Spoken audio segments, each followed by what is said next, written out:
It's time for TWiT, This Week in Tech. Glenn Fleshman is back. Wesley Faulkner's here. Lou Maresca. And we have a lot to talk about. The new Claude Opus 4.7 model is out.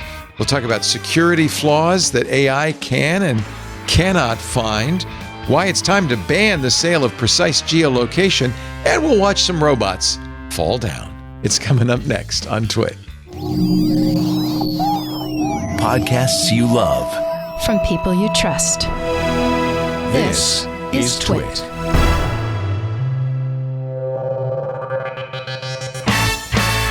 This is TWiT, This Week in Tech, episode 1080, recorded Sunday, April 19th, 2026.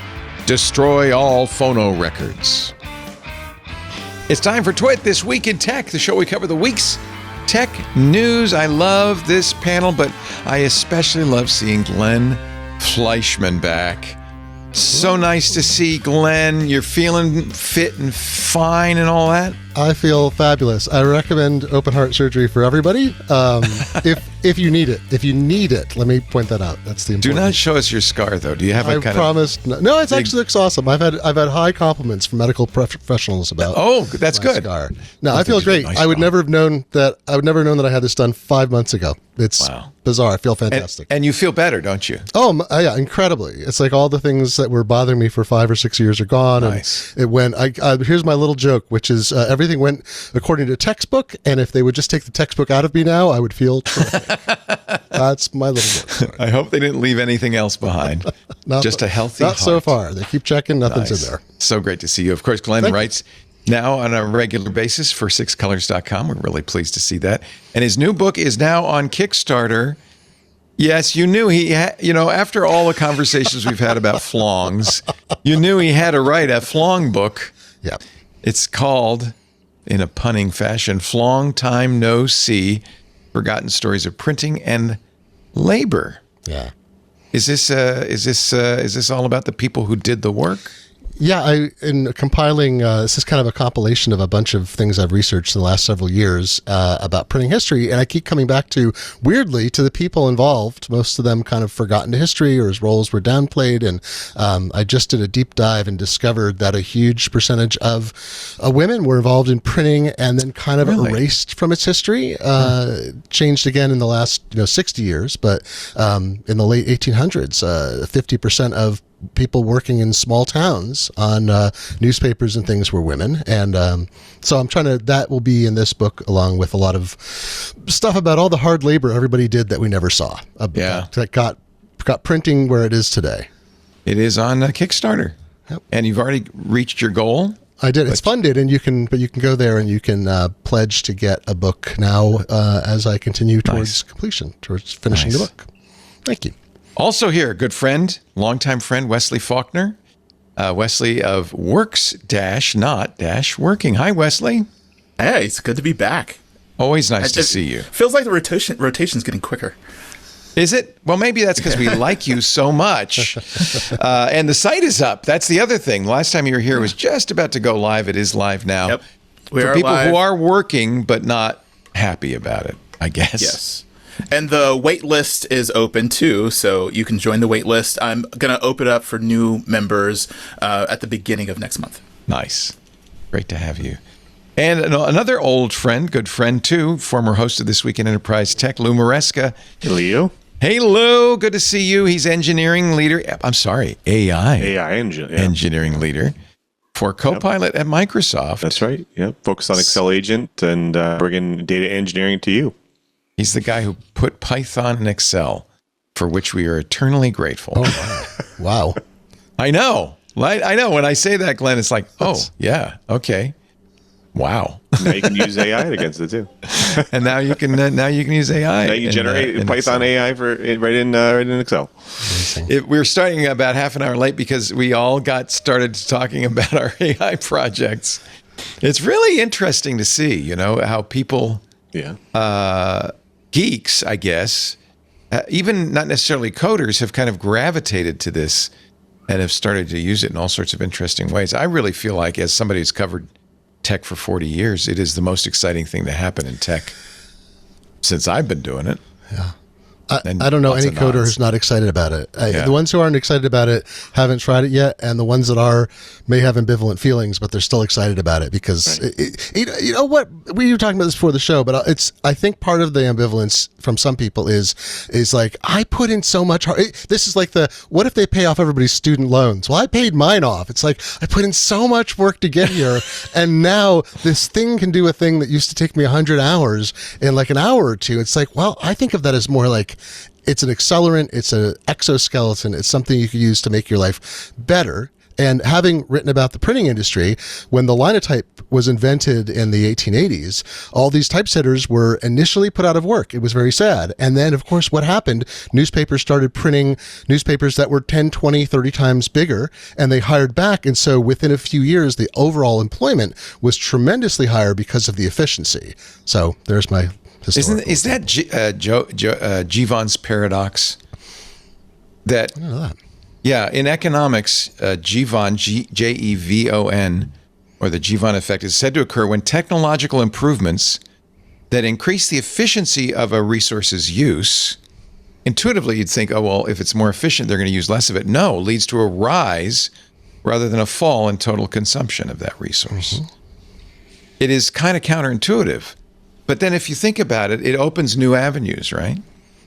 And I'm hoping, I feel bad for anybody. We see that computer science majors in college have dwindled, but people are still majoring in engineering, data science. It's just they're not learning how to code anymore. I think that makes sense. There's still opportunities. We're in an artificial paradox, though. For instance, people took more Ubers when Ubers were cheaper. That's true. But then, and so I don't know about how sustainable in terms of a direct line or hockey stick trajectory, because when people start charging how much they're worth, I will see how many people will still use it, at least in the way that they're using it now. So it might change. We were talking about the constraints on data center capacity, and without getting into Microsoft has vastly more resources, they have vastly more cash in the bank than most of the AI startups, right? But Claude has tweaked its pricing model substantially, and the tokens available and all that just in the last few weeks made a lot of people unhappy because what has been reported is it's about constraint and the necessity of computational power for the new improved models. And if they're not efficient enough relative to the output, which is I think where we're at right now, then they have to charge more. Which is good from a sustainable standpoint. If you want Claude, OpenAI, Copilot, etc., to be available in 5 years, then they have to do what Wesley says. Otherwise, we have nothing. And then what do we gain? Is it a case of them running? So the same thing happened with the internet, right? Everything was free on the internet, except we knew it all cost money. It wasn't free. There was somebody was paying for it. And eventually we found out, it was, we're paying for it through attention, through advertising. Have we just run that cycle a lot faster with AI, Well, bits were free. The servers did cost money. Yeah. But those were, the infrastructure and all that stuff was different than the infrastructure now. And it worked out. But we're seeing that the demand, what did they say, cost, was the demand curve is also being thrown out of whack. We have hard drives being sold out for the whole entire year in January. Yeah. We have memory prices spiking. We have, we're going to have probably like shortages in copper and all this stuff that's going to happen where that the constraints aren't equal. So the Ouroboros of what it is this build out is not sustainable. Today, Mark Gurman's newsletter in Bloomberg said that Apple was going to have to delay the release of its new Mac Studios and perhaps even its new M6 Max laptop because of supply chain constraints, particularly everybody RAM. loves the Mac Mini. I've been reading article after article about how, that's for OpenClaw, right? But good luck getting one, right? they're sold out too. I know. I'm sort of fascinated, but I was writing something recently. I was going to tell people for 6 colors, well, here's a great time machine thing is use Network Time Machine on your Mac and just get a couple 2 terabyte SSDs. And before I published it, I'm like looking up. I'm like, oh, those are like $100. Like, oh my God, they're like $250 to $300. They had gone down so far into price during the pandemic because of increased production. And the curve is whoop.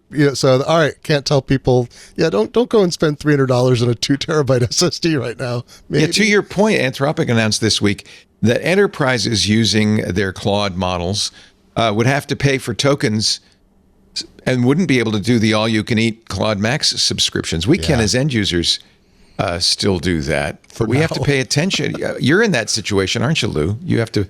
Now, you said you have to watch your tokens.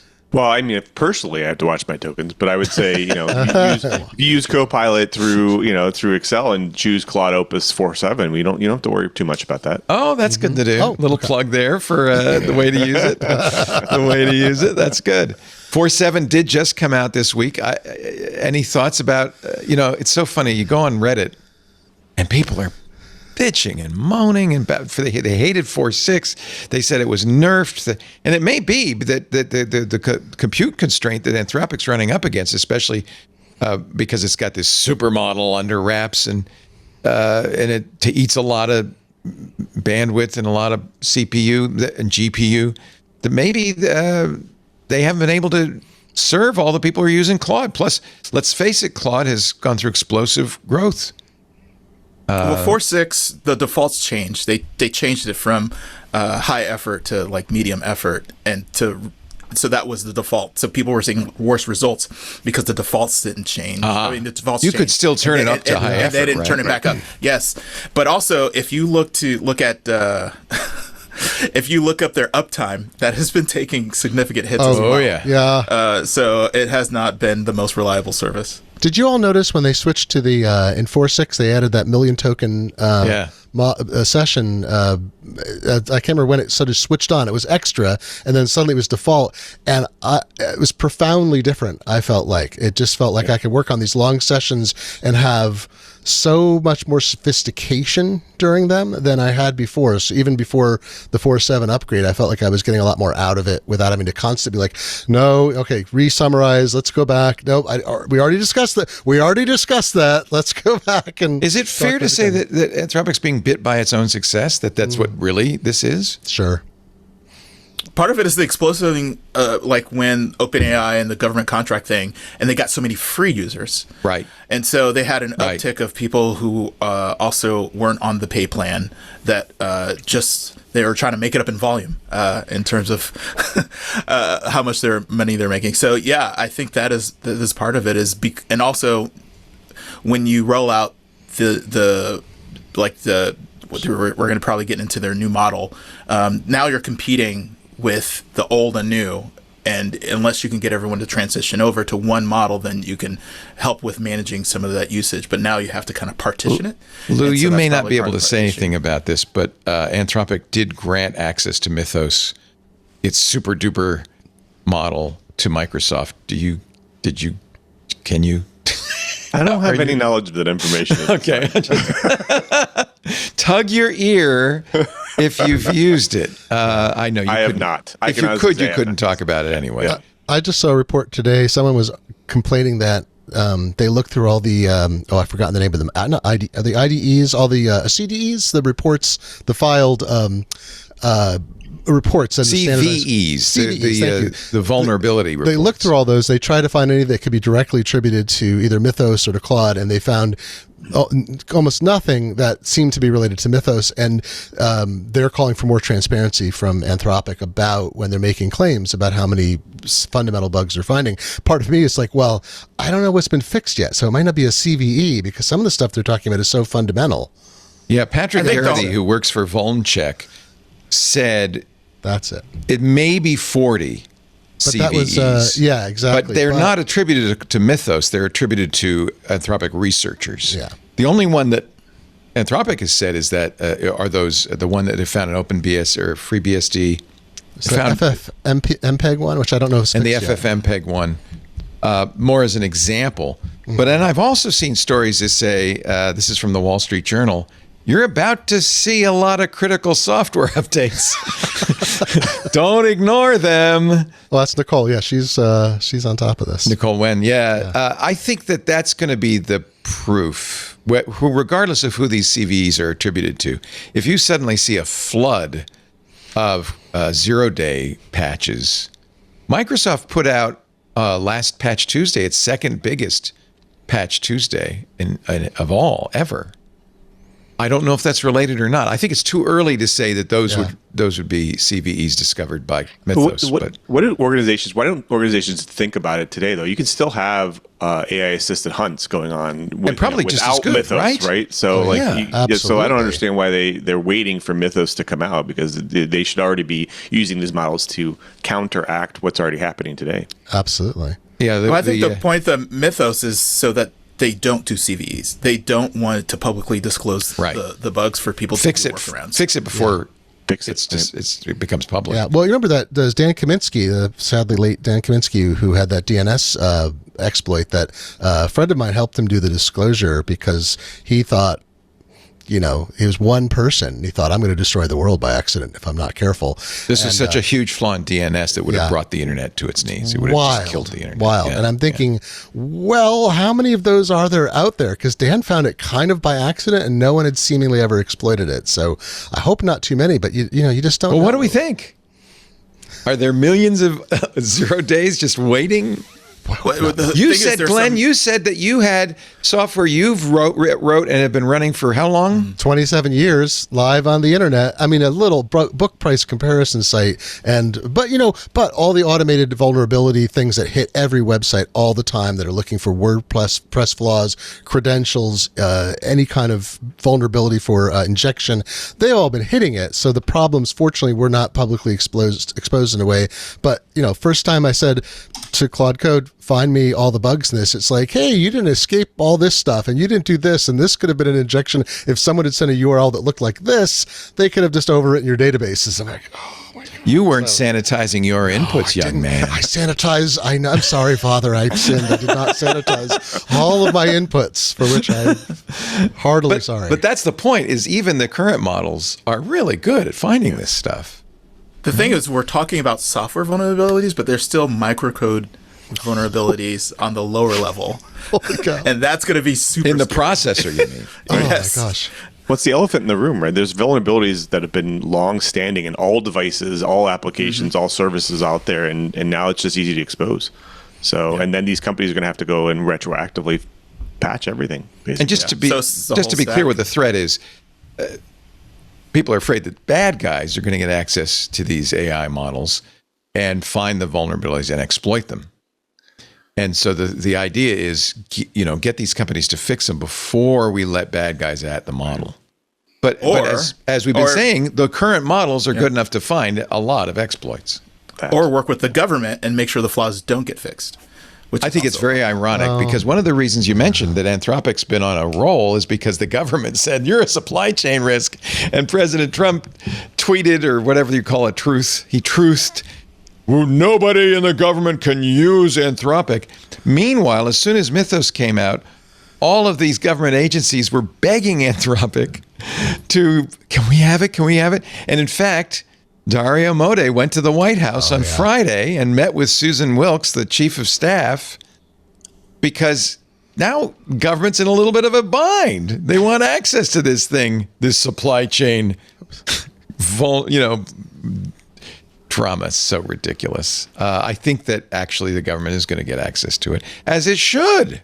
If it's that good at finding vulnerabilities, we should all have access to it in a controlled fashion. This is where we get worried. Microcode, and then also the Internet of Things, where all the terrible, all these unpatched devices, firmware that's out there, and somebody just buys up or finds that's the other thing. Downloads the firmware for devices, emulates it, runs tests against it, and then it's like, well, there's a million of these.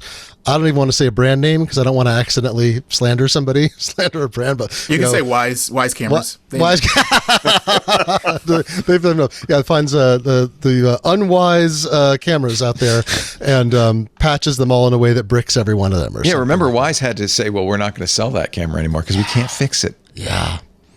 There's a lot of stuff out there like that. I mean, how many generations of routers have never been patched, or there is no way to upgrade the firmware for them? Or if you think about industrial hardware as well, like things that are made to set and forget. PLCs or stuff like that, yeah. It's funny, the stuff about how the world ends is everyone's like, well, the AI will take over and then we'll all be gray goop. And it's like, no, I'm worried about the control system in a electrical substation near my house blowing up, probably. Well, it's not the AI, it's the bad guys, right? Absolutely.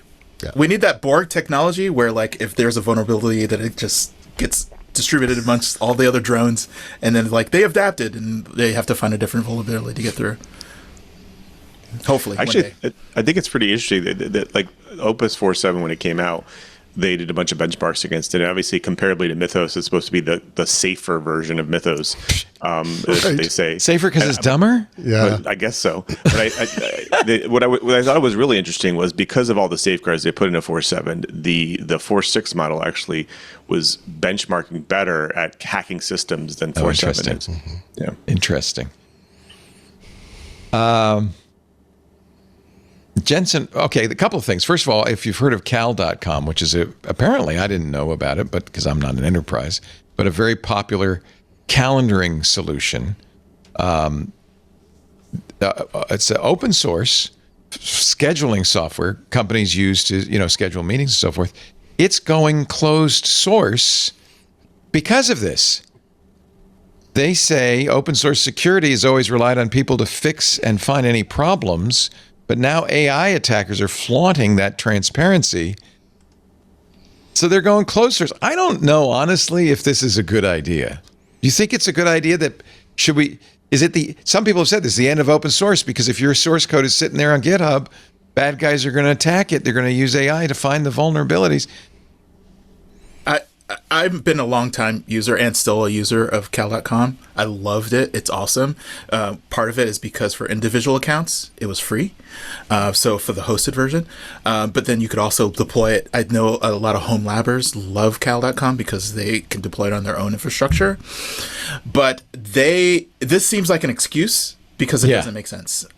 Because if you remember TrueCrypt and like VeraCrypt and all this, those are open source, and that's if they say we want to protect our users' data. I mean, an encryption software has very important user data, and they're still able to stay open source, or we're able to. It's canonical that but security by obscurity is not security. Yes. No. But also, if you look at other projects like Redis or other products that were open source and they went closed source, they have been beaten by the community. They have been, the retribution is swift and it's hard, to the point where it's like some projects have to flip back to open source because the rebellion is very strict. This feels like a bait and switch for a lot of people, and a lot of the tagline for open source is, hey, you always have access to it because we're open source. And when they change that, that is seen as a betrayal. And they said they're going to have a version that's going to be open source. Now they're going to be maintaining two code base. It just doesn't make sense. They have cal.diy, which is the open source for self-hosters. They should just call it cal.fu. I mean, that's just... I was going to say, there's go fork yourself is what a lot of people say when this happens, right? It makes sense, because how are they going to maintain? They can maintain both, but you're going to, as soon as you fork it, you diverge. Yeah. They could have did a call to action to the community. Just said, hey, everyone, just, use your tokens against our repo and secure it all up, and we'll do it that from now on, right? Exactly. I'm sure all the community would have done it. That's a great idea. Yeah. A popular open source product should do that. That's a great idea. Yeah. That's why it doesn't add up. It doesn't make sense. It doesn't make sense what they're saying. And plus, I mean, are they seeing if they saw any real world consequences? Like, did something bad happen? That would be even a catalyst to say, this happened with one of our major customers. We're redoubling down and we're closing this for. There's just no real justification and no data that they've pointed to. It's hard to make sense. So after all the WordPress nonsense has happened, and then Cloudflare's response to that, sort of, it feels like you can't necessarily there's not enough goodwill left, I think, when open source projects say, well, this isn't really as open source as you thought, or we're going to switch our model, or people are misusing things. But you're like, well, you can't misuse those things if they're open source. Oh, we have the trademark, we have the so there's I think a lot of goodwill has evaporated in the last few years. I mean, I want to say the WordPress debacle has been part of that. I don't know. Maybe that's exaggerating that role, but I don't know. One of our, I quote him a lot. He's in our club TWiT. He's a big AI user, Darren Oki, one of the regulars on our AI user group. He said, if everyone has access to these tools, this is in our club TWiT, we can find vulnerabilities. For instance, GitHub Copilot already does tons of stuff. It should be finding vulnerabilities and alerting users. Then everything's more solid and has a cascading effect. He says, the real problem is so many people are using pointer-based languages like C++, and that's where you get these buffer overruns and these null pointer vulnerabilities. He said people should just be using AI to convert it to Go or convert it to Rust. Oh no, the code wars! No, but he has a point. In fact, a lot of what Mike, I don't know, what code are you getting your AIs to write in? A lot of my first thing I ever wrote was Rust. I thought, well, why not? Let's use a safer language. I don't have to write all that extra boilerplate. It's going to do it. So let's use Rust. But lately I've been using Go because of its concurrency model. But in both cases, it's more secure. I would never dream of asking an AI to write something in C++ or C. Well, even though I love C. Most of the models are written in Python, so they're highly trained on Python. It's a safe language. And it's safe, right? There's no pointer vulnerabilities in Python. But in this day and age, we're just talking about LLMs and vibe coding. People will just make a version of this and then open source that, and then let other people use that for themselves hosts, and that's going to be the future. It's like, hey, I was a Cal user, now it's closed source, so here's my version, and if you want, please add your contributions to find bugs, and then they're going to die. This isn't, I don't want to get us off in too much of a tangent, although I know that's the point of this show in part. It is the point. I've been wondering, all the coders I know talk about using it for public-facing projects, most of them, but also they all talk about, I'm sure everybody here, about how it's like, oh, I needed a thing, so I just had it write it for me. It's for me. The interface is minimal or it's extensive, but it's all I need. Like, I had it write a game show console for me for a game I invented that I run once a year on a backwater, I'm sort of embarrassing myself, a podcast network. And I'm thinking, well, I could do my own fork of cal.com, run something locally, have it add features. And if they're good enough, I can have it submit to do pull requests, or have it update my chain if improvements are made. There you go. Integrate them. Keep an eye on it. Yeah. But that becomes, I think, feasible as an individual if there's things you want, or if you want kind of, clean room, but you want something where I'm not necessarily always updated to the latest public version because of whatever concerns. I'm just running it for myself. So that's also going to happen. I want to take a little break, and then we can watch robots fall over, which is always fun in the half marathon in Beijing, although these humanoid robots do run really fast, which honestly I have some misgivings about. Fast robots. That seems dangerous. We'll talk about that and AI anxiety in general, plus a lot more. It's a fun time to get together and talk about technology. That's for sure. On This Week in Tech, we're so glad to have Glenn Fleshman back in the fold. So nice to see you, Glenn. It's great to see you. Such a pleasure to be here. Thank you. .fun, 2 N's in Glenn. Jeopardy champion, Glenn Fleshman. Did you watch Jason Snell's episode? I did. We've now had, speaking of the incomparable, we now have, and 6 Colors. 3 6 Colors writers have now been Jeopardy players, 2 of us Jeopardy champions. Dan Morin. Dan Morin. But Jason had a great time. He got beat by one of the best. He got beat by Jamie Ding, who is still playing. Still playing, is over $700,000 in winning. He's 25 games as of Friday. He's a super champion. He's great. He's such a modest, funny, quiet guy. And Jason feels very privileged to have been defeated by a super champion, by a top 5 all-time player. So that's awesome. It's good. Also here, Wesley Faulkner. Ever dream of being on Jeopardy, Wesley? Is that something in your No, funny enough though, my stepsister has been on Jeopardy. Really? And awesome. She was writing a book about it, and I think that's still in the works. But yeah, the pressure feels too high. Yeah, I don't me think too. I would perform like that to rattle off. Like, gosh, when I'm in an interview and they're asking something about stuff that I know about, like the things that I lived experience, then I still have issues. Right. Being on Jeopardy, that's a whole nother level A now. lot of pressure. I'll tell you the funniest moment though is one of the questions I got was clues I got. I'm sorry, was something to do with the answer was Bush, the older George Bush president, and I said, "Who is Bush?" And Alex said, "Can you be a little more specific?" And I panicked and I said, "Who is George Herbert Walker Bush?" It's like, Right I was like, answer. how specific do I have to be? And I was correct. But it was just like, why do I know his full name? I know all four of his names. It came to you suddenly. And Maybe Lou he's an Maresca's also here. Jeopardy champion, no, but champion in our hearts. AI engineering leader. Thank you, Leo. At Microsoft. Our show today brought to you by NetSuite. Every business is asking the same question. Same question we were just asking. How do we make AI work for us? And of course, the possibilities are endless. And guessing may be too risky. Sitting on the sidelines is not an option because one thing's almost certain. Your competitors are already making their move. They're not waiting. With NetSuite by Oracle, you can put AI to work today. NetSuite is the #1 AI cloud ERP, trusted by over 43,000 businesses. It's a unified suite that brings your financials, inventory, commerce, HR, and CRM into a single source of truth. That connected data is what makes your AI smarter. So it doesn't just guess, it knows. So you can intelligently automate routine tasks, deliver actionable insights. The AI can help you cut costs and make fast AI-powered decisions with confidence. You've got total flexibility. From software and IT services to healthcare, equipment manufacturing, financial services, and many other great American industries, NetSuite delivers a customized solution for your business.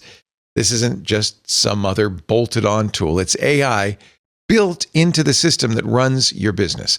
Whether your company earns millions or even hundreds of millions, NetSuite helps you stay ahead of the pack. If your revenues are at least in the seven figures, get NetSuite's free business guide, Demystifying AI, at netsuite.com/twit. The guide is free to you at netsuite.com/twit. netsuite.com/twit. We thank them so much for supporting This Week in Tech. Fast Company had an article taking off on the fact that somebody threw a firebomb at Sam Altman's house, and then somebody else fired shots at Sam Altman's house. AI anxiety is turning volatile. I've thought, and I've worried about this for a long time, that we were almost going to see a civil war between believers and doomers. And Glenn, you already said you're kind of in the middle, right? You use AI and you love it, but you also feel bad about it. Well, part of it is backlash. It's not like NFTs were a horrible thing in the creative community. There are people who lost lifelong friendships and working relationships. If you just said the word NFT, I think AI is a little different. Backlash is huge though, because there's a lot of creative people who feel completely ripped off. And as a writer of many published works and sometimes a visual artist, I get that, and I think we had that running ahead of the cart in terms of, or the horse rather, in terms of how do we license appropriately the material that makes up things that produce generative creative outputs. So that has colored a lot of people's opinions, plus environmental concerns, some of them I think realistic and some less so, and regulation and electrical use. Here in Seattle, we just got word, the local newspaper said, hey, 5 different data center companies, different companies who want to build data centers have approached Seattle City Light, city-owned utility, and said, we need electricity equivalent to 1/3 of all generation capacity of the city right now. That freaks people out, even if it's necessary, even if it happened in a regulatory fashion, even if it happened in an environmentally sensitive fashion. How do you encompass that? So there's all of that, but is it useful for coding? It's hard, isn't it? When it's so great, at the same time, I feel guilty too. I know what you mean. Yeah, so many good things about certain aspects of it that don't involve replacing creative, like artistic and writing work that is intended to be creative, but supplementing and amplifying our abilities as humans by using tools we developed. I disagree with the premise, though. Good. Okay. Right on. Yes, AI is a problem, but I think what is going on is that it's the billionaires. The reason why I say that, the distinction is that if you look at the age of the people who are doing this, they're fairly young. So yes, they could be displaced, and yes, a lot of entry-level jobs are being removed for AI because of AI or the excuse of AI. And there's talk about like, hey, when you think about you're creating something that's going to threaten the human race, people are going to believe you. But it doesn't matter if they believe you or not. The CEOs who are firing all these people are saying that is the reason. So regardless if it's AI, regardless if it is a threat for the future, there are impacts today that are being blamed on AI in terms of junior roles not being available. But also, I think this could be coupled with if you've seen those warehouse fires where people are just lighting up inventory and saying that they are not getting paid enough, and couple that with what's going on in the world in general, in this administration where prices are going up, wages are going down, unemployment rate in terms of the length of people, how long they are on unemployment, trying to find another job is really, really hard because now everyone is using AI to swamp recruiters, and so they're using AI to reject wider and larger numbers of people who are looking for roles. I think it's a combination of all of the above and everything that's going on that's causing some of this backlash. I'm going to agree with you against myself and say, with my history hat on, if we roll back 200 years, the Luddites were not wrong. They get a bad rap. Their methods were very similar to what's being used today in some ways, and are going to accelerate, I think, which is, throwing the sabots into the gears of progress. Sabotage, because the point of them was exactly this. It was massive displacement for mechanization without a plan for how it would affect the economy or workers. And so you're going to displace a huge number of people with necessary skills. And then what happens? How does your economy survive that? And the people at the top didn't care. And the people at the bottom said, well, we've got nothing left to lose. The last public beheadings in England were of people who were convicted of sabotage, of being their Luddite leaders. So, it's not in living memory. It's 2 centuries back, but it's still, you see the same kind of things being already, if you're on X, which I am not, you see people saying like, oh, we should be, capital punishment for people who attack data centers or whatever. I mean, it's already, that kind of rhetoric is being thrown around too easily, but the Luddites were right in their message, maybe hard to support in their particular approach. Lou, is there any trepidation among people who are actually working in AI? Does this come up at all, or all the time? Yeah, all the time. I mean, I would say my true belief is that obviously it's not eliminating jobs; it's just eliminating the tasks inside the jobs, and so you really have to learn to essentially adjust and evolve. But it doesn't change the stresses. Like, I personally feel stressed that my job is going to evolve very soon, and I've been doing this for 22 years, and it makes me feel uncomfortable with that whole feeling of it. And will I still be relevant? And if I find out after looking at all the things that it does generate, or that it does automate, or it does make things easier, I can see it giving me room to do other things, especially the human factor of it, right? The ability to make decisions using my vast experience of many, many years. So I think I get pulled in different directions, but I can definitely tell you everyone's feeling it. You still need the engineering skills, the planning skills, the understanding of testing. Shipping, orchestration. You need to be the orchestrator. Orchestration. Of it, right? Yeah. And so that's a skill. The problem often is raised that, well, what about entry-level jobs? The people who don't have those skills yet, they're at the beginning of the career that 20 years later they'll have those skills.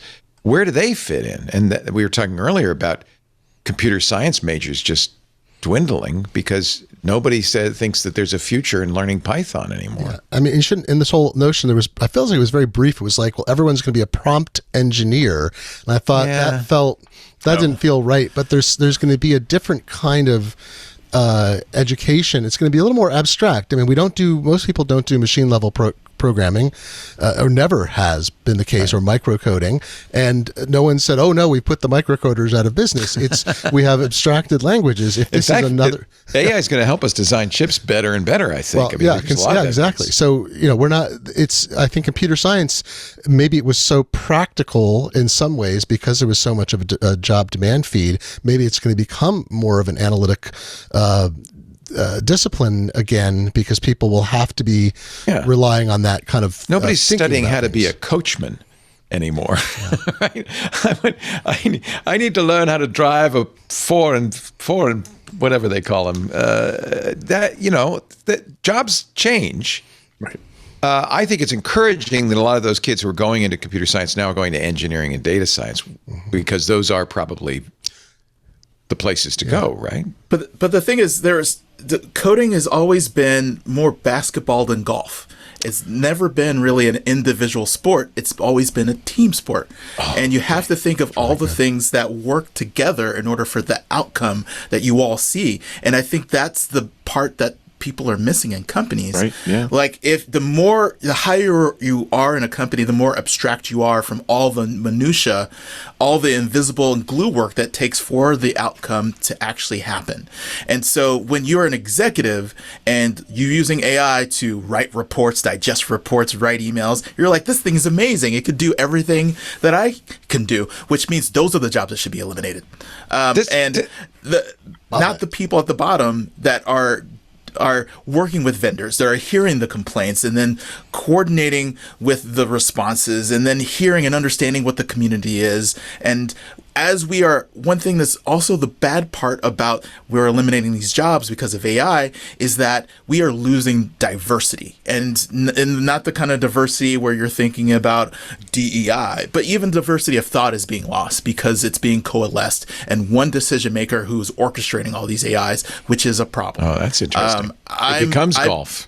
Yeah, I am steeped in this because I'm writing a book about it, but the reason why that these decisions are being made is not because of AI. No AI says you should lay off 40% of your workforce.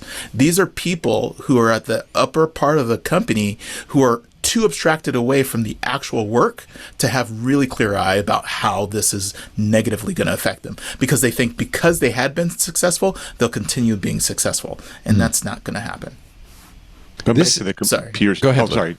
Going back to the computer science thing, though, as well. I mean, I work with a ton of talented applied scientists who are actually training these models and writing the evaluations. Yeah, somebody's got to do that. Somebody's got to do that, but you still have to have programming skills. You have to have engineering skills to really think through the problem sets. And I think that's where it's going to come in. And I think people stepping away from these roles is not going to help it.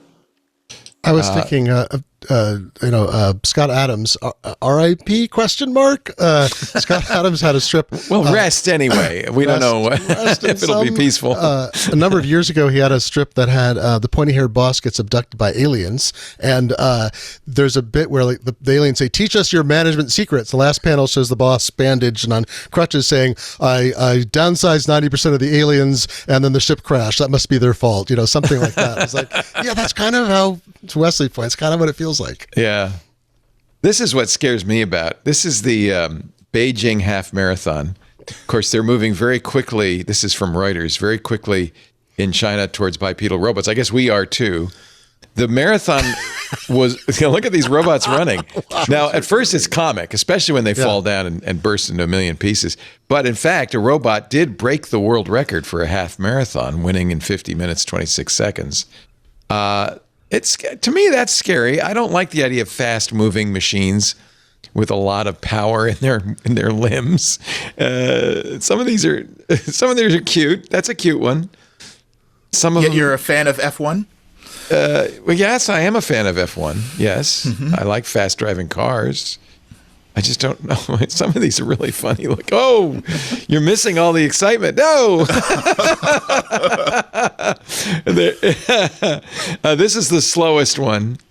But by the way, this is the point. Last year, the winner took 2 hours and a half. This year, 50 minutes. Oh my gosh. They're getting better and better and better at that.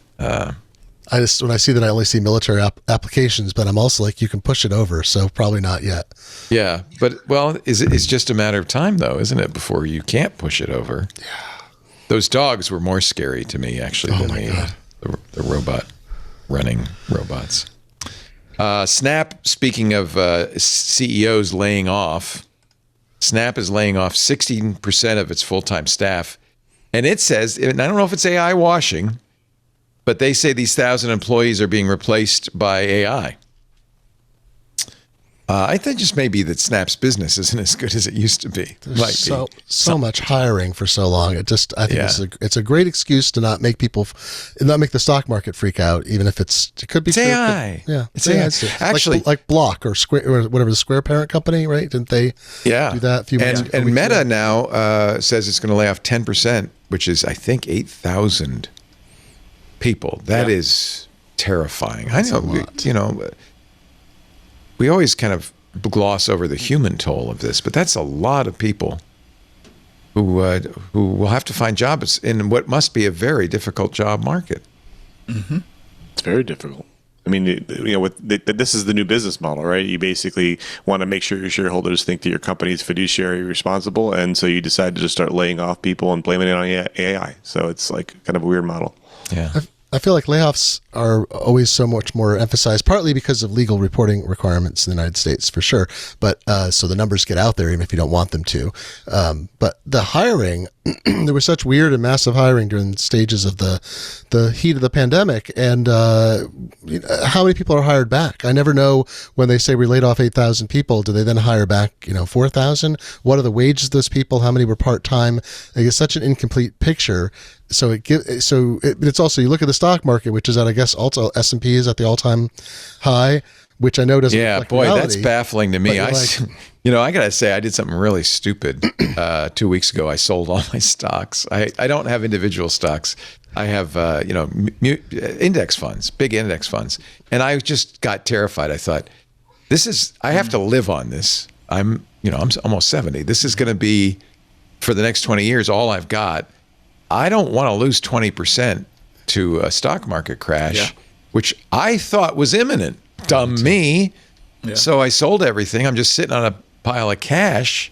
I mean, it is enough for me, I guess, to survive for the rest of my life. But then the stock market goes through the roof. I'm like, what the hell is going on? I don't understand. Do any of you understand? It doesn't make sense to fire people if they said, like, they overhired. If anyone's been part of a company, there's a huge backlog of things that they wish they could do. And they could reallocate people to do more projects, do like more geographical relocation even, or different territories or different sub areas. They could have a group that's just made to make a wool shoe or something like that. That apparently there's a huge market demand. I have Allbirds. I'm wearing Allbirds right now, as a matter of fact. I'm just glad that these shoes are going to be AI generated from now on. That's the strangest story. It just means that they're bad at people management. They're reducing people. This is like Long Island iced tea becoming Long Island blockchain. It's just a way to quickly pump the stock, get out of it. Remember meme stocks? I guess we're back to that. Yes. Yeah. That's what this is. The layoff is the new, the AI took my job. It's to pump the stock. Is the new pump stock, yeah. Well, it's working. Unfortunately. And it'll keep going until it stops working. Yeah, that's the problem, right? How long does it work for? How long does it fool people? I don't know. Well, look at the nines of these companies, right? The service availability just keeps going down. So it's not like the quality is going up. Well, quality by is the definitely way, suffering. Like GitHub, but honestly, that's an example of GitHub's success. So many people are committing. I have 13 repos on GitHub. So many people are committing. All the AI commits are just killing GitHub. I can't blame GitHub for the nines. Oh my God. The one thing that I'll say there's unalloyed good thing about AI is I'll be like, do a commit. And then it writes like 1,000 words that actually eloquently explains. Oh, the readmes are fantastic. My commits are like fixed something. Yeah, yeah. The commits are so Look good. You're like, what did I fix? I don't know. Oh, I'm never going to write another commit message. Never. Mine are like fix number 2, second fix, second fix of the fix, third fix of the fix of the fix. 2.1.1.1.1 update. Yeah. I did something. I can't remember what it was, but this is the new version. And I'm like, that's beautiful. What you wrote, that was beautiful. Lou, do you enforce like good commit messages? You must. I mean, there's got to be a always. Yeah. And it's because it's documentation too. You want to be able to use the commit messages to retroactively document how the software's changed and so on. So yeah. People who are not GitHub aficionados or Git aficionados are probably going, what are they talking about? It's just when you make a change to, I don't know, how far back do I want to go on this? So when you write software, sometimes you use a system that you should be using that keeps track of versions so that you can, if you make a change and it causes problems, go back. You can know who made a change if it's a big team making changes to a single code base. There's lots of reasons for versioning. There have been many solutions. Git ended up being the dominant solution because Linus Torvalds created it when he realized he could keep track of all the commits to the Linux kernel. And Git's become huge. GitHub is perhaps the biggest purveyor of Git, and people store their source code in a GitHub repository or repo. And when they make changes, they will write a little message called a commit message. And then Wesley and I just write, fixed it. But good professionals will write a long message saying what they did so that you can ascribe blame, so that you can rewind it appropriately, so you know what changes have been made. This, you all experience this when you go to the App Store and there's an update, and the update says, fix some stuff. The one I hate is the ones that, we're always working harder to make your software better, and we just did. I think Apple should not require commit messages for minor updates. It's the whole reason you have to put text in there. Right. And it's embarrassing if you don't, I guess, or you just put you can't put like a period. Maybe companies could really do a changelog and say, hey, this is what we fixed. Wouldn't that be? Why can't they? Be more like Lou. Be more like Lou. Yes, everybody. Good advice for life. Be more like Lou. We're going to take a little break. More with Lou and all of us who want to be like him. Glenn Fleshman, Wesley Faulkner, Lou Maresca. Great to have all three of you. Our show today brought to you by Zscaler, the world's largest cloud security platform. The potential rewards, again with the AI. The potential rewards of AI, obviously in business, too great to ignore. Let's not forget the risks. And there are many. Partly just from your own team using AI and accidentally exfiltrating sensitive proprietary data. Then, of course, there are attacks against enterprise-managed AI, which also can steal data from you. And then there's the issue of bad guys using generative AI to improve their attacks, helping them rapidly create phishing lures. It used to be you could say, well, that phishing mail's obviously fake, the grammar, look at the grammar. But no, now they're perfect. They use it to write malicious code. We just saw that with a supply chain attack with Axios and Light LLM. The code clearly AI coded. And that means that they can put these things out fast. They're also using it once they get into automate data extraction. This is a scary scenario. You got to do something to protect your proprietary data if your team is using AI. There were 1.3 million instances of Social Security numbers leaked in AI applications. I bet on April 15th, that number tripled when people asked their AI, hey, here's my 1040. What do you think? And of course, it's got your name, address, birth date, and Social Security number on it. And the AI's got it now. ChatGPT and Microsoft Copilot saw nearly 3.2 million data violations last year alone. And that's just accidental, not even malicious behavior, just an accident. It's time to rethink your organization's safe use of public and private AI. Check out this. Siva, the director of security and infrastructure at Zuora, they use Zscaler, and he said this about using Zscaler to prevent AI attacks. With Zscaler being in line, security protection strategy helps us monitor all the traffic. So even if a bad actor were to use AI, because we have a tight security framework around our endpoint, helps us proactively prevent that activity from happening. AI is tremendous in terms of its opportunities, but it also brings in challenges. We're confident that Zscaler is going to help us ensure that we're not slowed down by security challenges, but continue to take advantage of all the advancements. Thank you, Siva. With Zscaler Zero Trust Plus AI, you can safely adopt generative AI and even private AI to boost productivity across the business.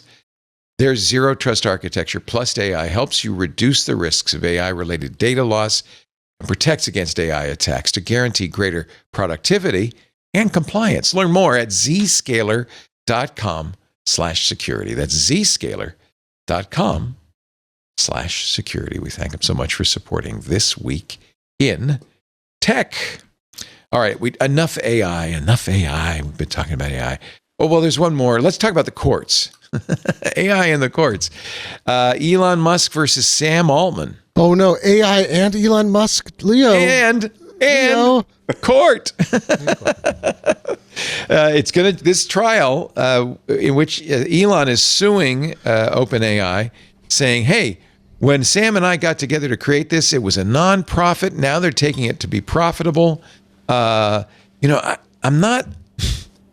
to admit, I'm not an Elon fan, but there is some merit to this, especially if you just read that New Yorker article about how slippery Sam Altman has been this whole time. Elon is saying that OpenAI has strayed from its founding mission, and that's not what he funded it for. And he wants, by the way, like a huge amount of money, which I don't think he's going to get. A jury is going to get this. 9 jurors in Oakland, California, in the federal court there, will soon get this case and decide. It could affect OpenAI's IPO.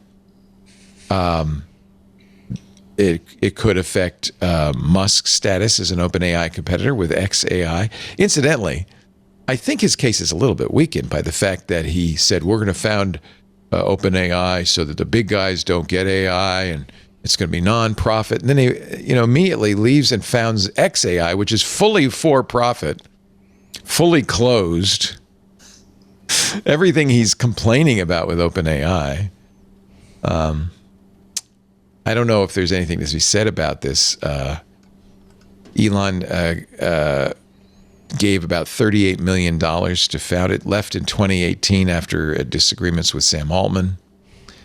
The lawsuit has been essentially whittled down, according to Wired, to 3 core claims: whether OpenAI breached its charitable trust, because they were supposed to be nonprofit, and now they have a for-profit arm that generates billions in yearly revenue. And by the way, their code is not open. One of the things that came out in the New Yorker article was that there was a covenant originally with OpenAI that if any other company ever came up with better AI than OpenAI, that OpenAI would immediately dissolve and go help that company. That went out the window pretty quick. There also is a claim of fraud that Altman deceived Musk about his intentions to make a profit. And the third claim is unjust enrichment, which argues that Sam Altman and Greg Brockman, the president, and other OpenAI investors have enriched themselves at the expense of Musk. He wants one of the things he's asking for is that the jury remove Altman and Brockman from OpenAI management, return their ill-gotten gains to the company's nonprofit, and blocks them from existing as a public benefit corporation, which is what the for-profit arm is currently. And he could, in the long run, get hundreds of billions of dollars if the jury rules for him. What do you think is going to happen in this case? It's going to be a great discovery process for everybody. I think that's what's going to happen. It has been so far. Yeah. They're going to pay Elon Musk off, and he's going to complain. And he's going to take it and then complain about it for the rest of his life. I'm surprised they didn't settle, though. They went to trial, right? Yeah. And there is a cynical point of view that Elon's just doing this to slow OpenAI down so that XAI can win. It's funny because I don't know. How do you all feel about Grok, Elon's model? think in general, people it has some abilities, but I don't think people embrace it. Certainly not the way they embrace ChatGPT or Claude. I like it more openness, there's less gates in the way. I think that's one thing I go to sometimes. Oh, in the sense of, I can't talk about that. Exactly. Yeah. I think that's the one good thing about it. But Yeah, you want to kill kittens? I'll tell you how to kill kittens. I don't like its Mecha Hitler part, but... Well, that to me, the reason I'm skeptical of Grok is because it's so clear that Elon puts his thumb on the scale, right? Mm-hmm. Yeah. That Elon sends messages downstairs that says, "Oh, you should mention me more," things like that. Well, that's not how you make a good AI. I think all AIs have their bias. They do. There are these system all the other prompts, ones, right? I think also if you've ever used Kilo Code, Grok is one of the free models, so I think that they're really trying to get users to use their models to get more information of what the type of data that gets sent through their models to make it better. I think because it is extremely opinionated about the approach, even Elon Musk is saying it's not biased enough. So they say that there are problems with it. And we will fix it. He says that all the time. So I think that no matter how good it is, I think he can make it worse. And I think he's in a unique position to do that. And so I hear what you're saying, but I think that the bias that is Grok will definitely, I think, make it at odds with itself. And so I personally don't think it's good, and I think because of the thumb in the scale of the bias, it's never going to be good. So if you think about, it's good for generating nude pictures of people you know. Yes, exactly. But if you think about Anthropic as a spinoff of OpenAI, going back to that, they said that they wanted to be a safer model. They wanted to tackle that problem, OpenAI, which I think that. Sister. Yeah, dealing with those harder problems, I think, makes you better, and having like that a type of I don't want to get too deep into a doctrine about how they want to approach it and have some sort of principles makes it better because they're trying to really carve out a niche and be opinionated in that way. But they all have their own bias, and I think Grok is the other opposite end of OpenAI, saying they're too restrictive. So and you can see that it performs worse. And I think if you look at who's trying to tackle the harder problems, I think it pays off to see that why OpenAI is not as good as Anthropic, and while Grok is not as good as OpenAI. Darren's saying something important too, though, that Grok does not have a coding harness like Codex or like a Claude Code.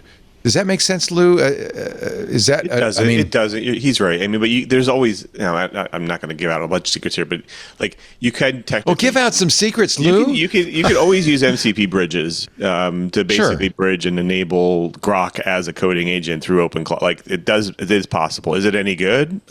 It's so, right? Is there a Grok MCP written by XAI MCP server, or is just third party? No, these are just third party. They're people in effect scraping OAuth capability. That you can access Grok and make it a coding agent, basically. Okay. So I have access to Grok because I got as Cory Doctorow calls it, a non-consensual blue check. So Elon at some point decided to give. For some reason, give me a full account, so I have access. But I just don't. I got really turned off when at one point. Remember when we came out with the manga girl and the fox? Yes. And the what do you call them? The avatars. And when it first came out, the day it came out, I'm sitting at breakfast and I said, "Oh, look, there's these avatars. Let me go talk to the fox." And it said something so rude. It completely voluntarily. I just said, are you having a nice day or something? And he said, "Yeah, I'm going to go out and teabag the mayor." And it was like, what? What? That it just turned me. It was like that was completely gratuitously gross. I don't understand. It was trained on Xbox chats. Maybe that's it. Yeah. It's But like, what the hell? Going to the OpenAI case, though, I wanted to point out one thing that is a huge problem for OpenAI is that if we're looking at standing, I think the state of California has more standing than Elon Musk, because it's been pointed out that this path of incubating as a nonprofit and then not paying taxes and saying you're going to do good and then converting into a for-profit at the end and become publicly available is not something that if they're able to do that, other companies will replicate this. Yeah, and I that don't think is it's a good huge either. problem. So in the discovery process, if you see or if there's any hint that was planned a while back, that is going to be huge, like probable cause for the state of California to bring a follow-on suit to prevent this from ever happening. So that's in part of the discovery. Yeah, they might look bad, but if you don't remember that nonprofits and for-benefit companies, when they're creating a product that is owned by the nonprofit, so anything, all of their models, even their closed source ones, should be held by the nonprofit, and the thing that goes public should not have access to those. They should need to create their own properties. That's not the plan, is it? And that's not the plan. And so this is something in which it could go wrong in so many different ways, and this is one of them. This is what worries me a little bit about OpenAI is it feels like a house of cards a little bit. Oh, well, yeah. I mean, so let's see. I want to say something again. Careful to not be slanderous, which is... Oh, no. Be like Grok. Just remove all barriers. Okay. Yes. So I once had a job. This is irrespective of nothing else, obviously. I once had a job in which I worked with 3 pathological liars, including the person who ran the organization. Oh, wow. And he had hired the others. And there were a couple people who that's had a nightmare. extremely dubious ethical principles. Unfortunately, a lot of it didn't affect me for a long time. When it did, I finally left. It was fine. But having worked so closely with pathological liars, you start to identify patterns. So I was reading a New York article that happened to mention some AI figures in it. And one of them, it struck me particularly that some of the patterns mentioned repeatedly by Ronan Farrow and his reporting partner there really did seem to align with pathological. My pathological. And so so all the stuff with OpenAI, every time I come back to it, I felt Sam Altman has always felt unreliable to me as a narrator of his own company, because he says in multiple interviews you see different things being said on the record that would be easy to compare, and apparently he does the same thing, reportedly does the same thing in private. So this whole thing about their valuation, the money they're raising, where they're going, what's happening, I just feel it just seems so dubious to me that I want to see results before I believe anything that's being said.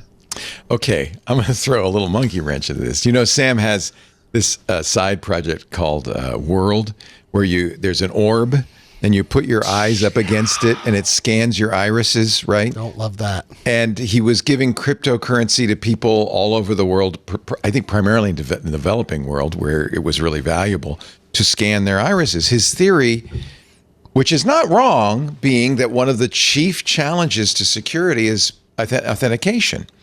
And that if we knew somebody was a human, that would ultimately be useful if you could prove you were a human and you were that you were Wesley Faulkner, the Wesley Faulkner, not somebody impersonating him. And I think that there is some merit in that idea. The company behind it, which is, again, a Sam Altman investment, is called Tools for Humanity. They announced on Friday that they're going to start bringing the World Scan into dating apps. Tinder is going to start using it to verify that a Tinder account belongs to an actual human with eyeballs, I guess, and the human that they say they are. They're also going to start working with concert ticketing systems. Oh, Ticketmaster. Oh, the Dolans will love this one, right? Business organizations, email. So maybe this, proof of humanity is actually going to go somewhere. Opt out. Whoops, where's my... Right there it goes. Do not scan my irises. Yeah. Next, they're going to buy Clear and then Yeah. get those. Zoom is going to integrate with World ID to battle a deep fake threat to business calls. You've heard about these stories of there was a CFO who was fooled in a Zoom call. He thought it was his boss and the CEO in the board in a Zoom call. They were all deep fakes, and he wrote a big check because they said to. So Zoom's going to do it. DocuSign is going to do a deal to make sure signatures come from authentic users. Maybe this was a good investment. Okta is going to use it to verify that an agent is acting on behalf of a human. So you can, this is interesting. Part of the agent delegation scheme is that you tie your agent, your open claw, to you using World ID so that the agent is authenticated to you so that when the agent asks for something, they know it's really on behalf of Leo. I want a federated system of authentication in which individual organizations agree to use vetting processes that are federated and have degrees of confidence. Certificate authorities, right? Right. Basically, something like that. I don't like this. I don't want any government or individual organization to have that much information. It's a private company. Yeah, and then how do you get blocked listed on it? And it's like, what happens then? They're like, well, you violated some terms of service. Interesting. Here's the thing: World Court members of the not the World Court, the what is it? The World Criminal ITC? Justice? Yeah, International Trade Commission. Thank you. No, I'm sorry. The Hague. What's the group in the Hague? It's the the court. The court in the International Criminal Court. ICC. Thank you. Yes. So they're members of that court who have been sanctioned by the U.S. under the second Trump administration, who cannot use Google, cannot use banking. Wow. They're blocked from all of these kinds of things. They have to explain why they have to pay in cash at hotels. That's horrific. Because they're essentially been unpersoned out of the international banking and all the systems that operate in the U.S. U.S. Because probably they declared that Netanyahu was a war criminal. Right? Yeah, something, things of that nature. And so the United States, actually, the government has the power to debank and de-authenticate you. And so this company that's got your retinas, well, then it's going to be able, the U.S. to be able to do that too. That's a nightmare scenario. You're right. We're so at this point dependent on technology that even if Google alone said we're going to take away your account, which has happened a lot. There apparently I've been reading reports that they've stepped up automated, ostensibly AI-based account blocking, where people cannot get their accounts back. Their entire families, even like in one household, are blocked because of something, and they can't appeal it. There's no way to reach a human being, and they lose all their history and access. Sometimes business, if they're using Google app or Google for Business, all kinds of records. So this is a me thorny to use problem. cryptocurrency. I'm going to be so pissed off. If they use what? I said if this forces me to use cryptocurrency, blockchain. I'm going to be so mad. Or you could be on the blockchain. No. It's funny, the AI blockchain thing is so funny. Like the blockchain or cryptocurrency, it's such an interesting set of people involved in hyping and involved in both of them, and yet the utility is so they had to create a reason for the blockchain to exist, and that's what this solves, though. Blockchain solves that because nobody controls it. Everybody's got a copy, and so no government can kick you off the blockchain, right? Blockchains have their. I mean, come on. Look at Bitcoin. It's just, I don't think blockchain is paid out the way people have hoped to. No, you're right. In fact, it's become more centralized, hasn't it? Ultimately, yeah, that's kind of my concern. Yeah. It does solve a problem, though. I mean, look with age verification, what's going on right now. Every government wants age verification.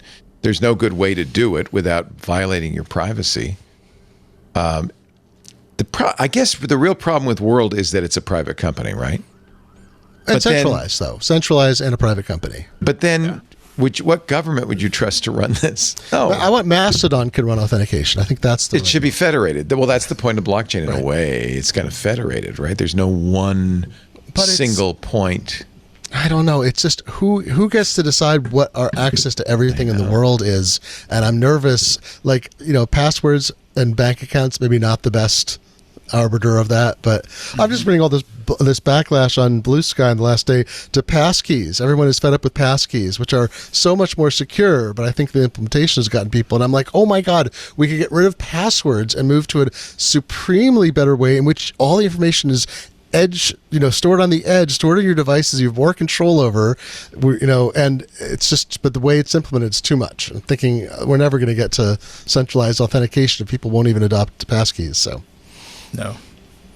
USB-C of everything. I wish we're still in the weird thing where you can plug so many different things into it and it doesn't necessarily have the same results. And I think that's that people have uneven experiences with passkeys, and I think that's part of the issue. I wrote a book about that. It's called Take Control of Untangling Connections. Partly, it's not all about USB-C, but it's a lot about USB-C because people had so many questions about it. Oh, my God. I have a USB-C tester. Ooh, yeah. I don't know what it is or what it does. Burke left it here. Maybe he'll explain it to me. I've bought some, and they still don't. You have to have a computer to tell you what speed it will get, and the tester only tells you if wires are connected. There should be a readout, and I think they do make them with LCD panels on them. I've got one over here somewhere. I can never get it to. Yeah, it's just we can't solve you. You can put a man on the moon. You can send a diverse group of people of genders and origins around the moon, and we can't get USB-C to work. We got a new phrase. We need to simplify that. You can't put a man on the moon. It's got to be a short. A person. Send people around the moon. That's not as catchy.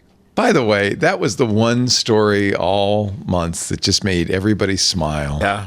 Oh my gosh. And it's sad that we have so much to be scared and worried about, and then at least it was one incredible technical happy moment. Yeah, I'll give you another happy moment. Actually, go ahead. Sorry, go ahead, Lou. I was just saying the meme of it was Dave Chappelle and his character where he's a crackhead. He's like, "Got any more of those Artemis missions?"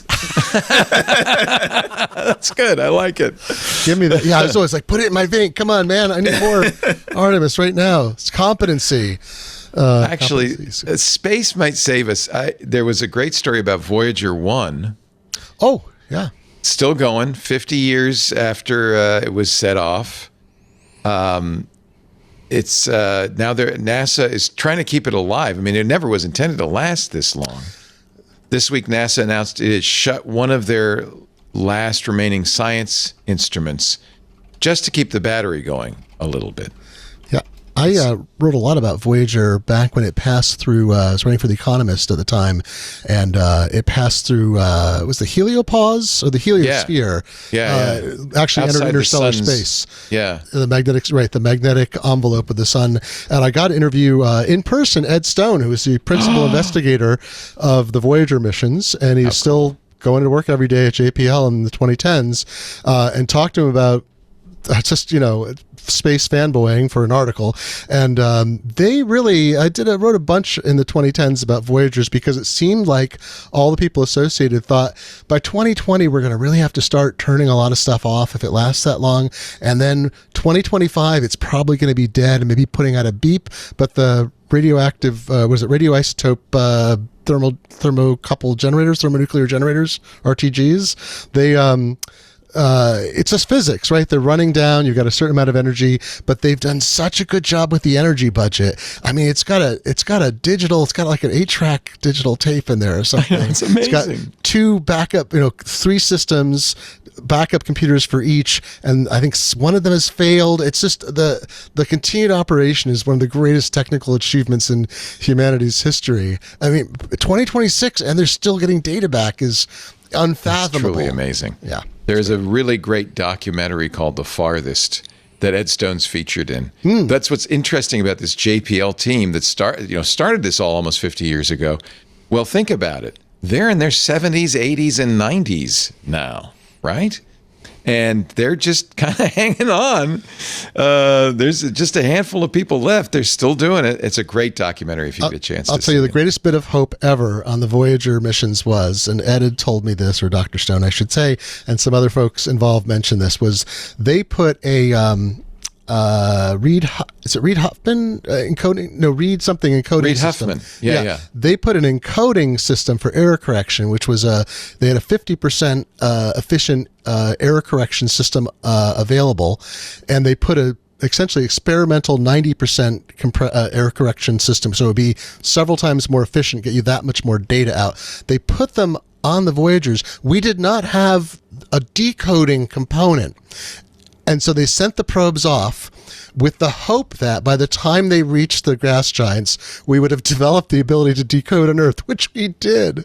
And Amazing. The reason we got all these images, we got so much data, we got multiples of what was expected in the original project brief, was because of this encoding mechanism that's like a device. It was like a lava lamp sized device or something that they had a budget for that's still kicking away on there. It's amazing. Yeah, it's incredible. Launched in 1977. Amazing. And Voyager 1's still going strong. Voyager 2's out there too.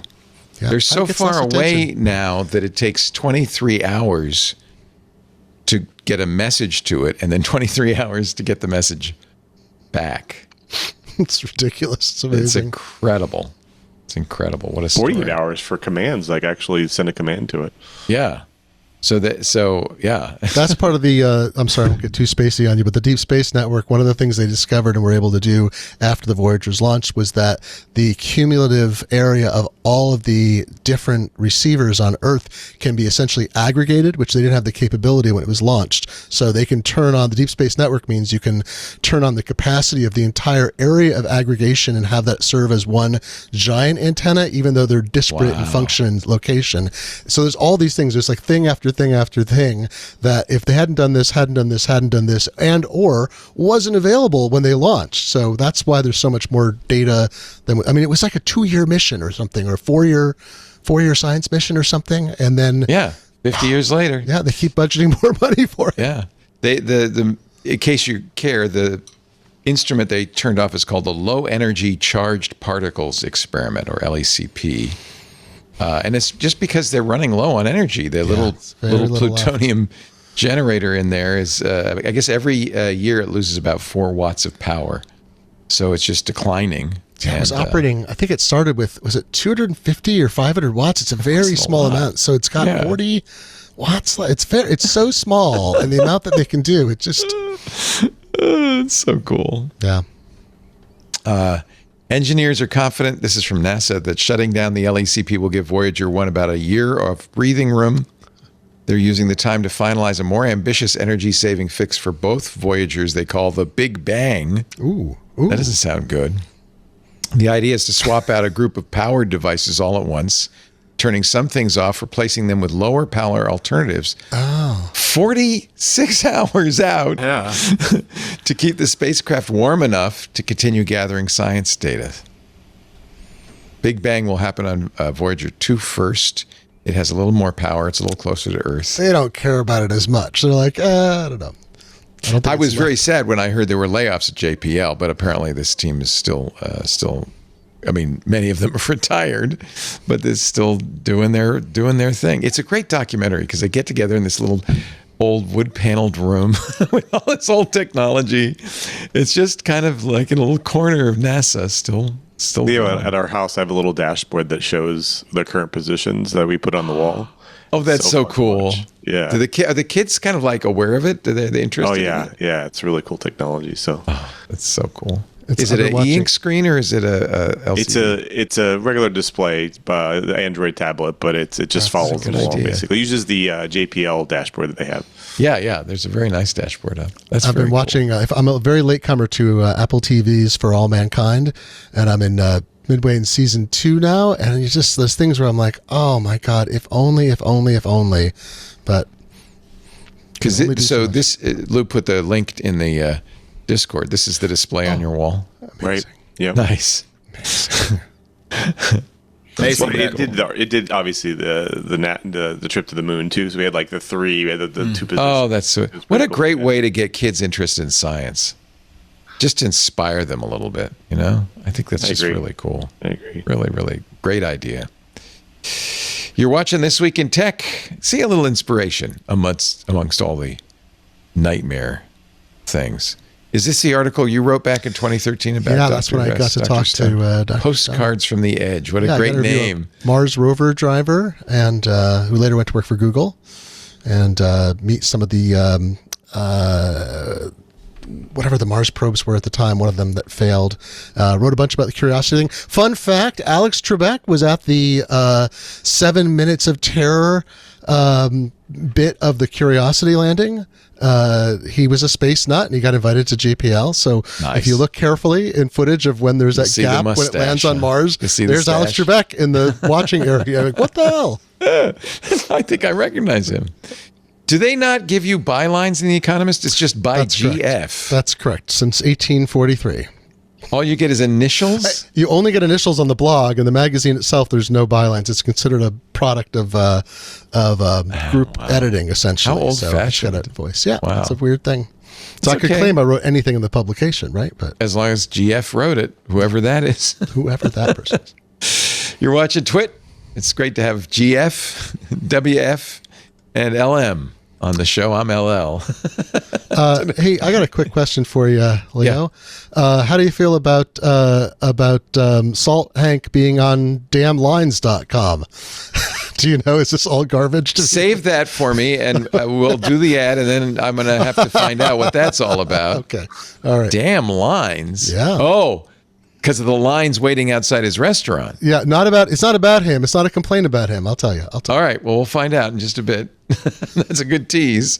Salt Hank is my son, who is a TikTok legend with 2.5 million followers watching him make sandwiches. And last year he opened a sandwich shop in New York City, which has become a legend. Now I notice, by the way, ever since he did that, there's all these new sandwich shops trying to make the best sandwich in New York City. But according to Belly, his is still number one, beating Bradley Cooper's easily. All right, and then that's a plug for Salt Hank. All right. It's on Bleecker and Jones in the West Village, if you're ever in Manhattan. This episode of TWiT brought to you by ExpressVPN. Going online without ExpressVPN, I don't know, that would be like, driving without car insurance. You could be a great driver, but with all the crazy people on the road these days, why would you take that risk? So here's why everyone needs ExpressVPN, because every time you connect to an unencrypted network, whether it's a cafe, a hotel, I'm a sucker for the free airport Wi-Fi, and I hover over the button going, is this safe? Is this safe? Then I remember I got ExpressVPN. See, on those unencrypted networks, your online data is not secure. Any hacker on the same network is on the network with you. They can look at your personal data, oftentimes using an inexpensive device like the Wi-Fi Pineapple. They can actually hack your system. When I travel, I use ExpressVPN to protect myself in that free airport Wi-Fi, but also to be able to travel geographically, catch the football game that's only on in my neck of the woods, or to see the shows that I want to watch on Netflix, and to keep me secure. And there's a good reason, by the way, you're vulnerable. Hackers can make up to $1,000 a person selling personal info on the dark web. ExpressVPN stops those bad guys from getting into your system, from stealing your data. It creates a secure, encrypted tunnel between your system and the internet. And the VPN you choose is super important. You can trust ExpressVPN. I love ExpressVPN, and they go the extra mile to make sure your data is absolutely invisible. Why is ExpressVPN the best VPN? Super secure. They do things no one else does. They created their own trusted server technology, by the way, vetted by independent third parties. They said it does exactly what it says it does. It runs, when you press that big button on your ExpressVPN app, the trusted server runs in RAM, sandboxed, so it can't write to the hard drive. As soon as you close the connection, it's gone. It's yours and yours alone. No one can see what you've done. No one can see that you were there. And as if that weren't enough, and I think it is, ExpressVPN also runs a custom Debian distribution that every morning they reboot it, it wipes the drive, starts fresh, absolutely fresh. So even if somehow something got logged to the hard drive, it'd be gone the next day. And we know this because every time authorities knock on the door and take those servers from ExpressVPN, and it's happened, not in the US, but it's happened in other countries, they find nothing because there's nothing there. Of course they use strong encryption. It would take a hacker with a supercomputer 1 billion years to get past it. And it works everywhere you are, on your phone, on your laptop, on your tablet. You can even put it on your router, protect the whole house. Stay secure at home and on the go. Rated #1 by top tech reviewers like CNET and The Verge. There's a reason I recommend and use ExpressVPN. By the way, I haven't tried it yet. I'm excited. They've just announced 2 new products, Express Mailguard and Express AI. They offer even more protection for the same price. Okay, I like that. Express Mailguard protects your inbox by masking your real email across any provider. So you're not giving away your email address. And we see these breaches all the time. Rockstar just got breached. And all those email addresses stolen by bad guys, not if you're using Express Mailguard. And then Express AI, this is interesting. I actually will try this one. It delivers a privacy-first AI platform. Zero access, encrypted, confidential computing. Your data is unreadable to not only to anyone, but not even to ExpressVPN. It's completely private. Secure your online data today by visiting expressvpn.com/twit. That's expressvpn.com/twit to find out how you can get up to 4 extra months. expressvpn.com/twit. We thank them so much for their support. And I'm excited about those 2 new products. I got to try those out. All right, what is this line thing I don't want to derail you. I spotted an article the other day in the New York Times about damnlines.com, where it's a company, it's just a guy's side project. Oh, you can watch the lines outside of restaurants. He rents a little space in somebody's apartment nearby to put a camera in, and then this is Salt Hanks, that blue. See, this is Sunday. Yeah, it was raining, so the lines weren't too bad. It must be closed now, right? So this is a time lapse. He's right next to John's of Bleecker Street. So I think one apartment, and they get both. John's is famous for its lines, right? Yeah, so I think it's some guy's project, but he's using some kind of analytical tool so you can get a sense of it's automatically counting. There's the line. Right? There's always a line in front of Salt Hanks. Look at that. And you know why? Because he runs out. Yeah, it's great. He opens at 11:30 and he sells sandwiches until there are no more, and then he closes his doors. You can see that's when the line disappeared. There we go. Yeah, I thought that very charming. Was it the New York Times did it, or Eater did the long video about his? You can see what the average wait time is. I'm sorry, not trying to make this an ad for your child, but this is great. I don't even know if he knows about this. It's a great technology story. I'm sending it to him right now. Right. Oh, that's Salt Cure. That's the wrong one. I want Salt Hanks. Oh, wait a minute. No, they've got Salt Hanks, though, right? Yeah, they do have Salt Hanks. Okay. Yeah. How funny. How many salts are there? Well, that's the thing. Hanks created a monster. I mean, this is one of these demand curve things, too, is like, how do you fill in your empty spots? Some people are worried that folks won't show up because they'll see a line. Other people are like, this is a great way to fill the quieter times for places that don't always have a line, balanced demand, like Waze does for driving and so forth. Yeah. Well, Google added that, right? On the Google Maps, you can see where a business, what the business's busy hours are. Don't they use AI calls, like an agent to call and ask from time to time how busy it was? They were at one point. How's the line? How is it? See, that's the problem with these agents. They sound normal. Yeah. How is your line? All right, I'm sending. What do you need? I don't know. Yeah, do you have any tables for you? I don't know. I've got click. Let an AI deal with that. I bet Henry doesn't know about this, but who knows? I just sent it to him. Thank you for that tip. That's very good. Back in court, Meta, according to a Massachusetts court, this is up the road from you, Lou, must face youth addiction lawsuit. There was a lawsuit by Massachusetts Attorney General alleging that, and this happened, of course, in L.A. There was a trial. The jury ruled that Meta had crafted its algorithm to trap children. New Mexico, big judgment, hundreds of millions of dollars. So the state's top court ruled on Friday unanimously the lawsuit brought by Massachusetts Attorney General is not vulnerable to Section 230. It is not seeking to hold Meta liable for content created by its users, but, and this was a strategy used by the trial in LA, its defective algorithm is designed that way. Yes, Hank knows about the line. He says blowing up. He was going to do a Good Morning America interview about it yesterday, but there was construction in front of the restaurant. Oh, no.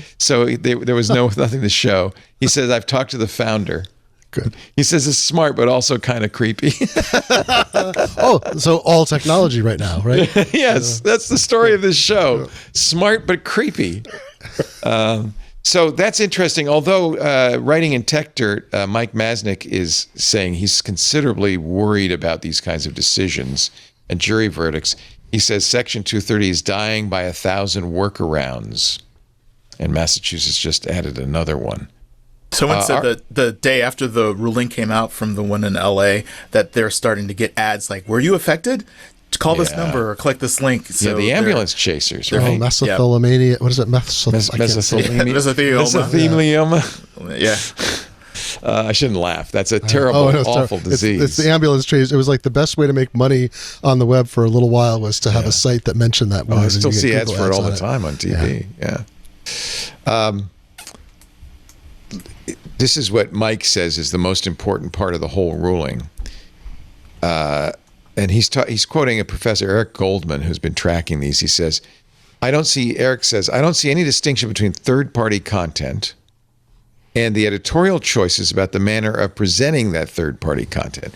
So the courts and the plaintiffs are making that distinction. There's what third-party content's doing, which is protected by Section 230, and there's what the companies are doing to surface that content. By embracing that false dichotomy, Professor Goldman says the court invites plaintiffs to reframe their complaints to focus on presentation instead of substance. And that's why you're seeing these advertisements. Has Meta made you nuts? Now you can go after them. And you know what? I don't know if I'm a big supporter of 230. I think it's very important. It protects people like me. I have a Mastodon instance, which is now back up, by the way. Thank you for telling me. I forgot to pay the bill. It was down for a day. But if I'm liable for something somebody posts on my Mastodon instance, I will take it down. I can't afford to defend against that. But this is different. Yeah. This is different. My Mastodon instance does nothing algorithmically to surface content.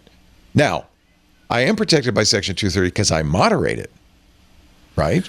If somebody posts something, a bunch of nudes on there, I delete their account. No, you're protected even if you don't moderate it. You're protected if you do moderate it. You're protected if there's illegal content and a process is used like DMCA and you don't follow it, then you could be liable. But you could leave up. You can leave up essentially thanks anything to Section that's legal. 230. Yeah, and that's vital.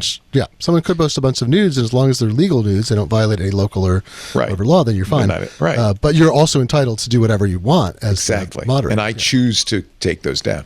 So but this is not about content, it's about design, which I think I hear what you're saying, but I think this is exactly what courts are made to do, to debate this, to slice that baby in half. Like for instance, infinite scroll. That's not just about content, it is how you keep people hooked on it and how you listen, like you're trying to sense how someone might be in a vulnerable place based on their mood, and then giving them ads and serving them ads based on that.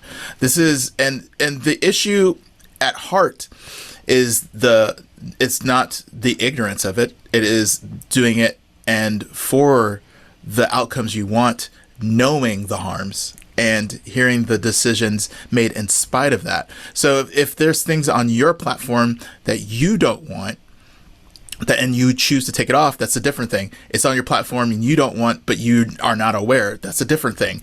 But if it's things that are on your platform that is harmful and you do know about it and you make a mechanism to make sure that is being served, you're liable.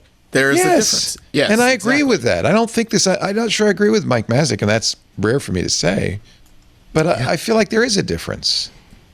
Meta does make a defective product, right? Mm-hmm. Because of its, they're making a harmful product. I don't think it's harmful effective product because it's working as designed. It's a harmful product.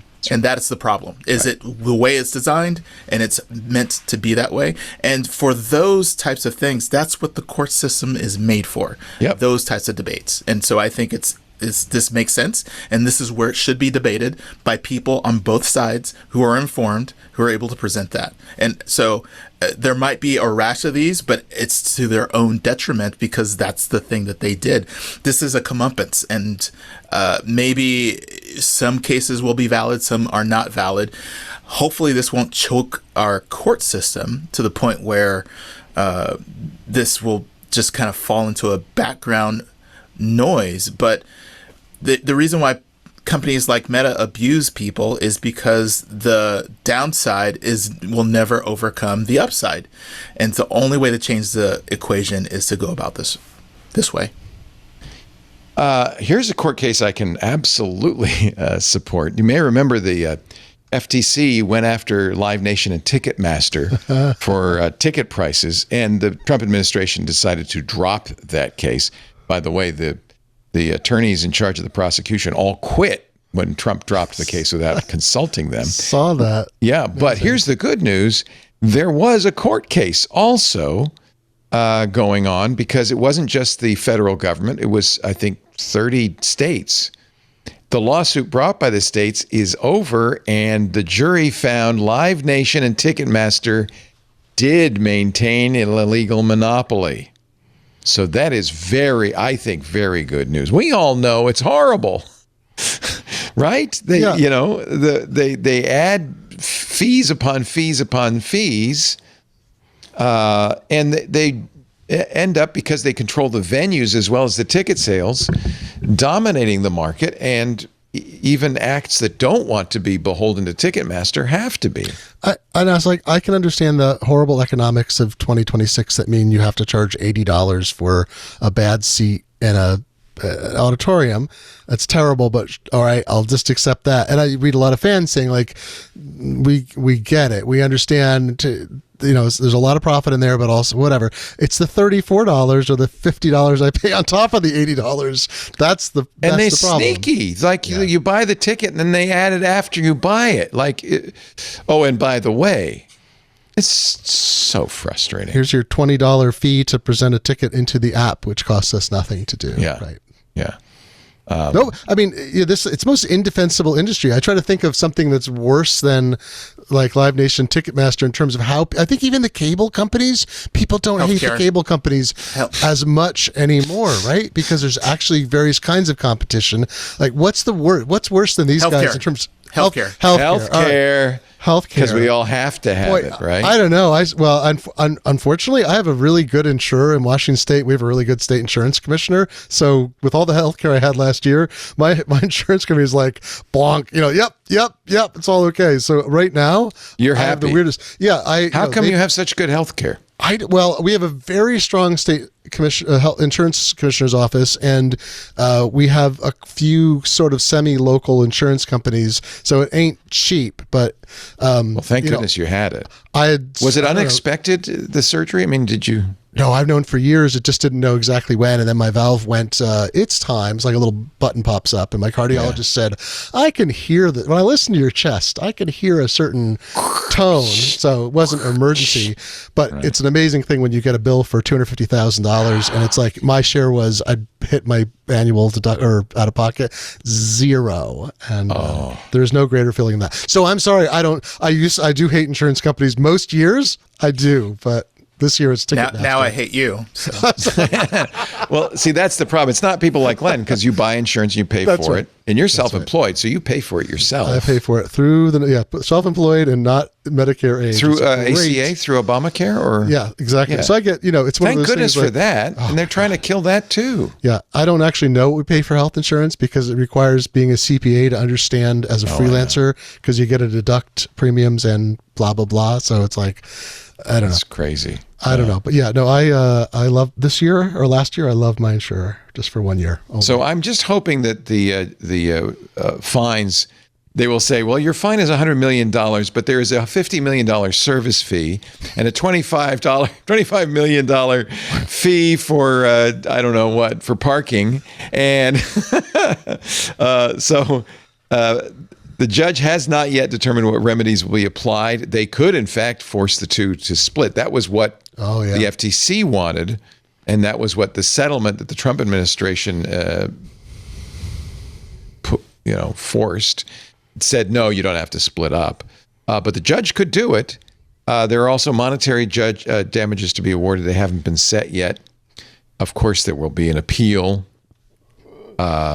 And we'll see what happens. But this is a wealth disparity problem, though, too, isn't it? I mean, to Wesley's earlier point, it's like the fact that so many people can pay so much means that they run demand pricing and they run it up. So, not to defend anything they're doing, obviously, but they're basing this in part on the I wanted to go see a podcast I like, and it was $85 to sit in the nosebleed seats for a podcast before the fees.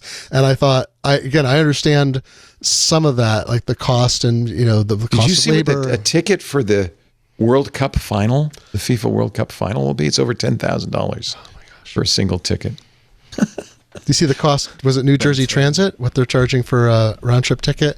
It's $150, I think, for what's normally a $12.50 fare. They're gouging. But no, in this case, I actually read the article because I thought this is outrageous. Like, it's because there's like $50 million in extra expense that a public transit organization has to bear for extra trains, for coverage, there's all this stuff that they've budgeted out, and they have to recoup it. But that means that incidentally, you think we could get $80 a seat for podcast tickets if we decided to do it? Just rent an auditorium. We never charged when we did the podcast in public. There you go. See, that was a mistake. Merch and auditorium shows.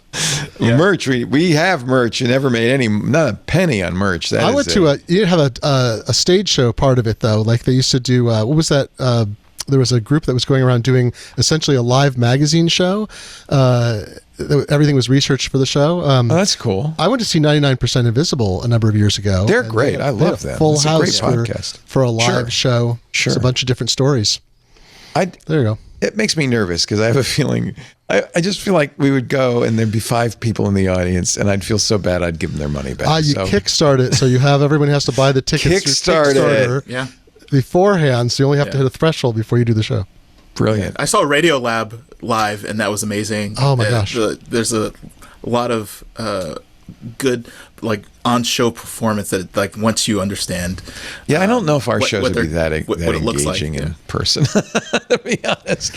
I mean, so also I went to South by Southwest last month. Oh yeah, how was that? There was a Vox Media stage, and so they had a lot of podcasts live there, and every time they had a show was packed. There was a line. South by was great in general, but I think podcasts are taking a bigger percentage of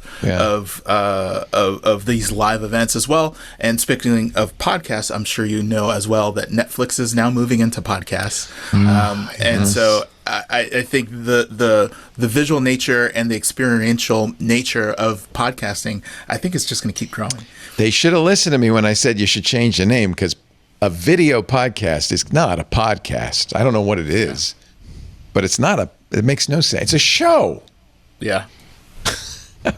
I guess it's going to be a podcast. I have the same feeling when someone says, let's roll the videotape. Yeah, that's right. Yeah, let's roll the tape. But I don't think it's going anywhere. Let's dial the phone and roll the tape. Yeah. Well, they should have listened to me. We could have had a better name, but no. You're watching This Week in Tech, which is one of the oldest podcasts in the world. I neglected to mention this at the onset. We just had our 21st birthday. Ooh. We Can Drink.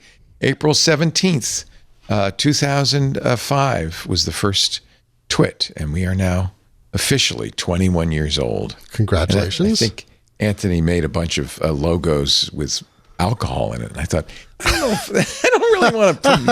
don't know if I promote that exactly.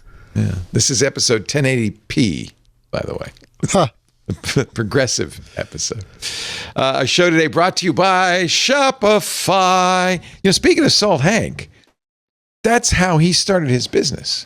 If you've ever thought of starting your own business, you have it's challenging. The idea is easy, but that little pesky little, details get in the way. How do you charge people? Who's going to design your website? If you're selling something, how do you handle fulfillment? He was selling salt, how do I get that to the customer? How do I charge them? I've watched both my kids actually start their own businesses. And you know what? They got it done with Shopify. Yeah, I love that sound. So does Henry, by the way. I saw the site and I said, boy, that's nice. How'd you do it? He says, Shopify. I said, oh, or how you doing the fulfillment? He says, Shopify.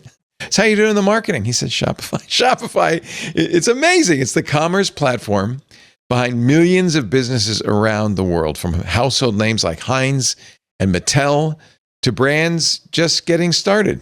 You know, Hank's Salt Lovers Club. Yeah. Shopify. If you're worried about a website, Shopify helped him build a beautiful online store. It matches his brand's unique style. It doesn't look like a cookie cutter site. It looks like the Salt Lovers Club.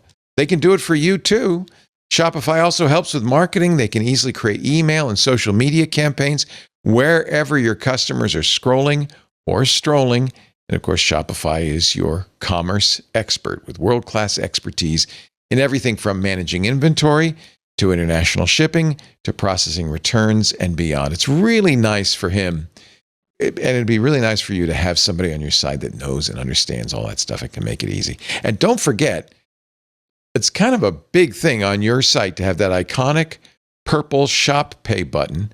It's used by millions of businesses around the world. When I see it, I know, okay, this is going to be easy. They've got my details. I press the button. It happens like that. It happens, and you feel trust too. And that's really important. That's why Shopify has the best converting checkout on the planet. It's time to turn those what ifs into with Shopify today. Sign up for your $1 per month trial today at shopify.com/twit. Go to shopify.com/twit. Shopify.com/twit. I love that. I think Henry's hearing that sound right now as people line up to buy his sandwiches. It can build, you know. You start small and you never know what it's going to become. Other court decisions, Anna's Archive. Remember, Anna's Archive was a pirate activist group that scraped the entire library, 86 million songs from Spotify, and put them online. They've been told to pay Spotify and the record labels $322 million. Spotify, UMG, Warner Music Group, and Sony sued in January. They sued. Now, Anna's might feel a sense of relief because the suit was for $13 trillion.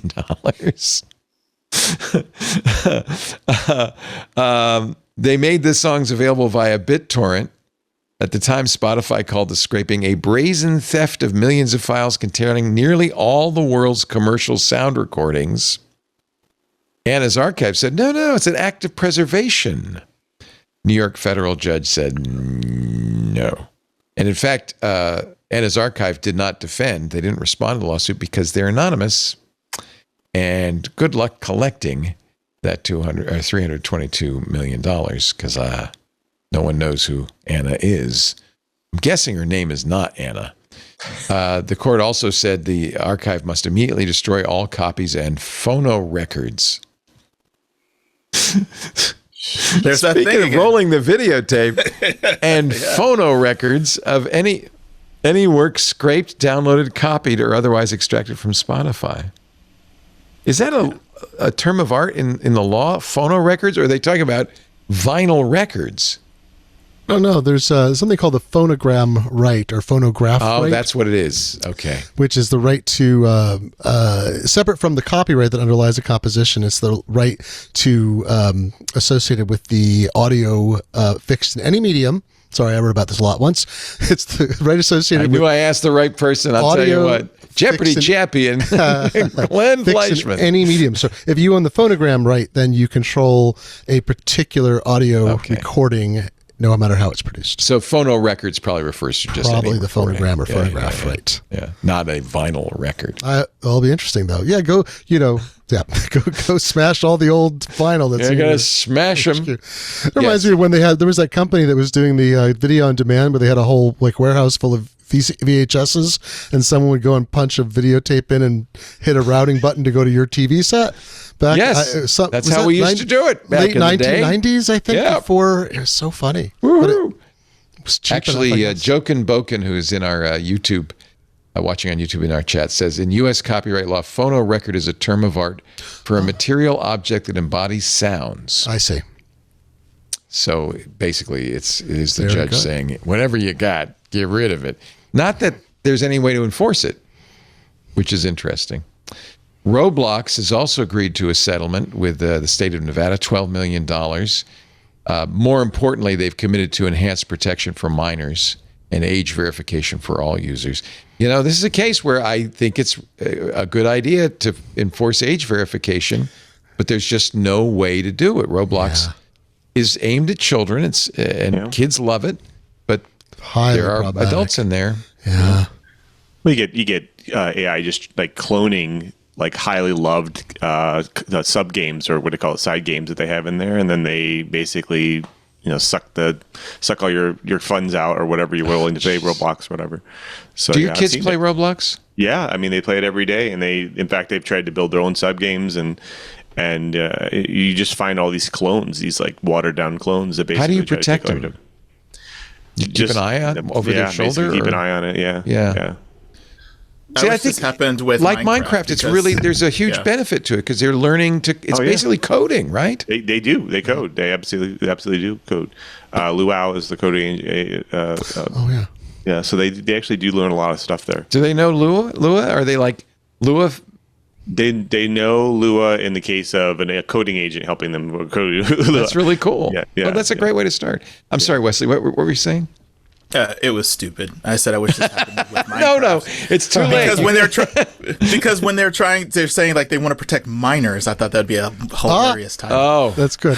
In Minecraft, you do want to protect minors. I was watching For All Mankind. It reminded me of something. There's a scene where apparently in the slightly alt history universe of that TV show, there's I guess it's the 80s, somebody, the child, one of the people is applying to college, and she's sitting there with an Apple II of some kind in the living room. And I was like, oh yeah, that used to be how parents protected children. Put it in the living room. You're not going to have a computer in your bedroom. That would be ridiculous. Sure. Yeah. Everyone in the family needs to use it, and we need to see what you're doing. Right. But now everybody has a phone, so good luck keeping it in the living room. Yeah, you can only use your phone in the living room. Where are your kids' computers?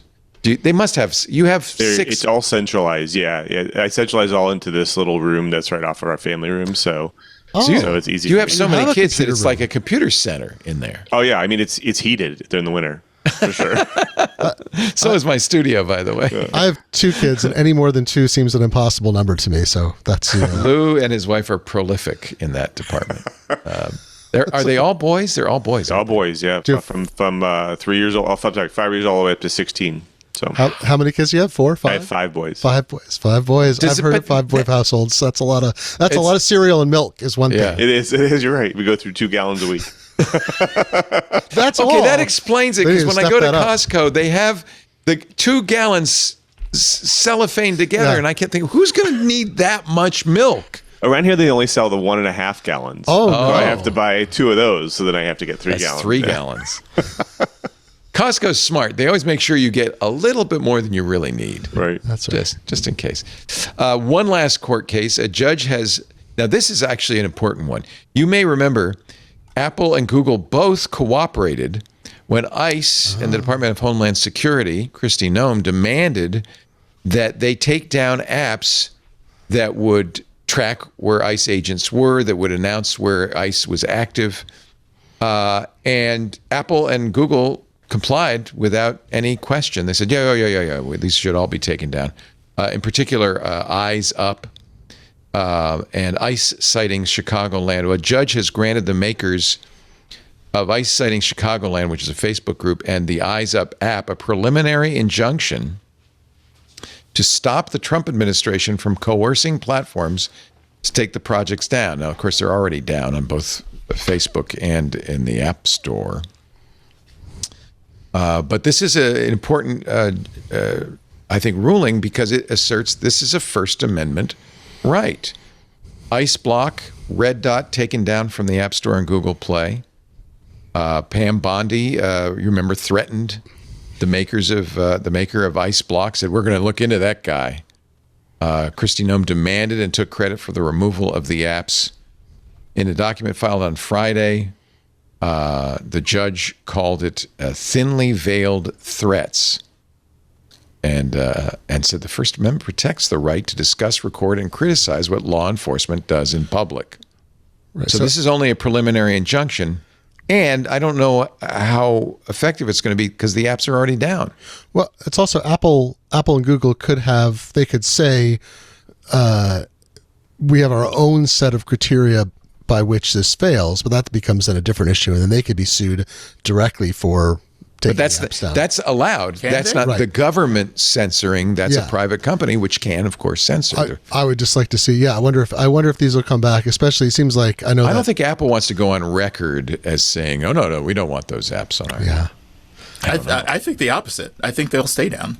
I do think they'll stay down. I don't think they'll go back up. Because the court ruling just says that the government cannot threaten you overtly. But it's a fait accompli. Yeah, but everyone who's seen this administration knows that even if they won't say that they won't do it outright, they would find a way to do it and just not say it. So that's why people are pre-complying with a lot of different things. Apple CEO Tim Cook is showing up at the White House giving gifts and stuff like that.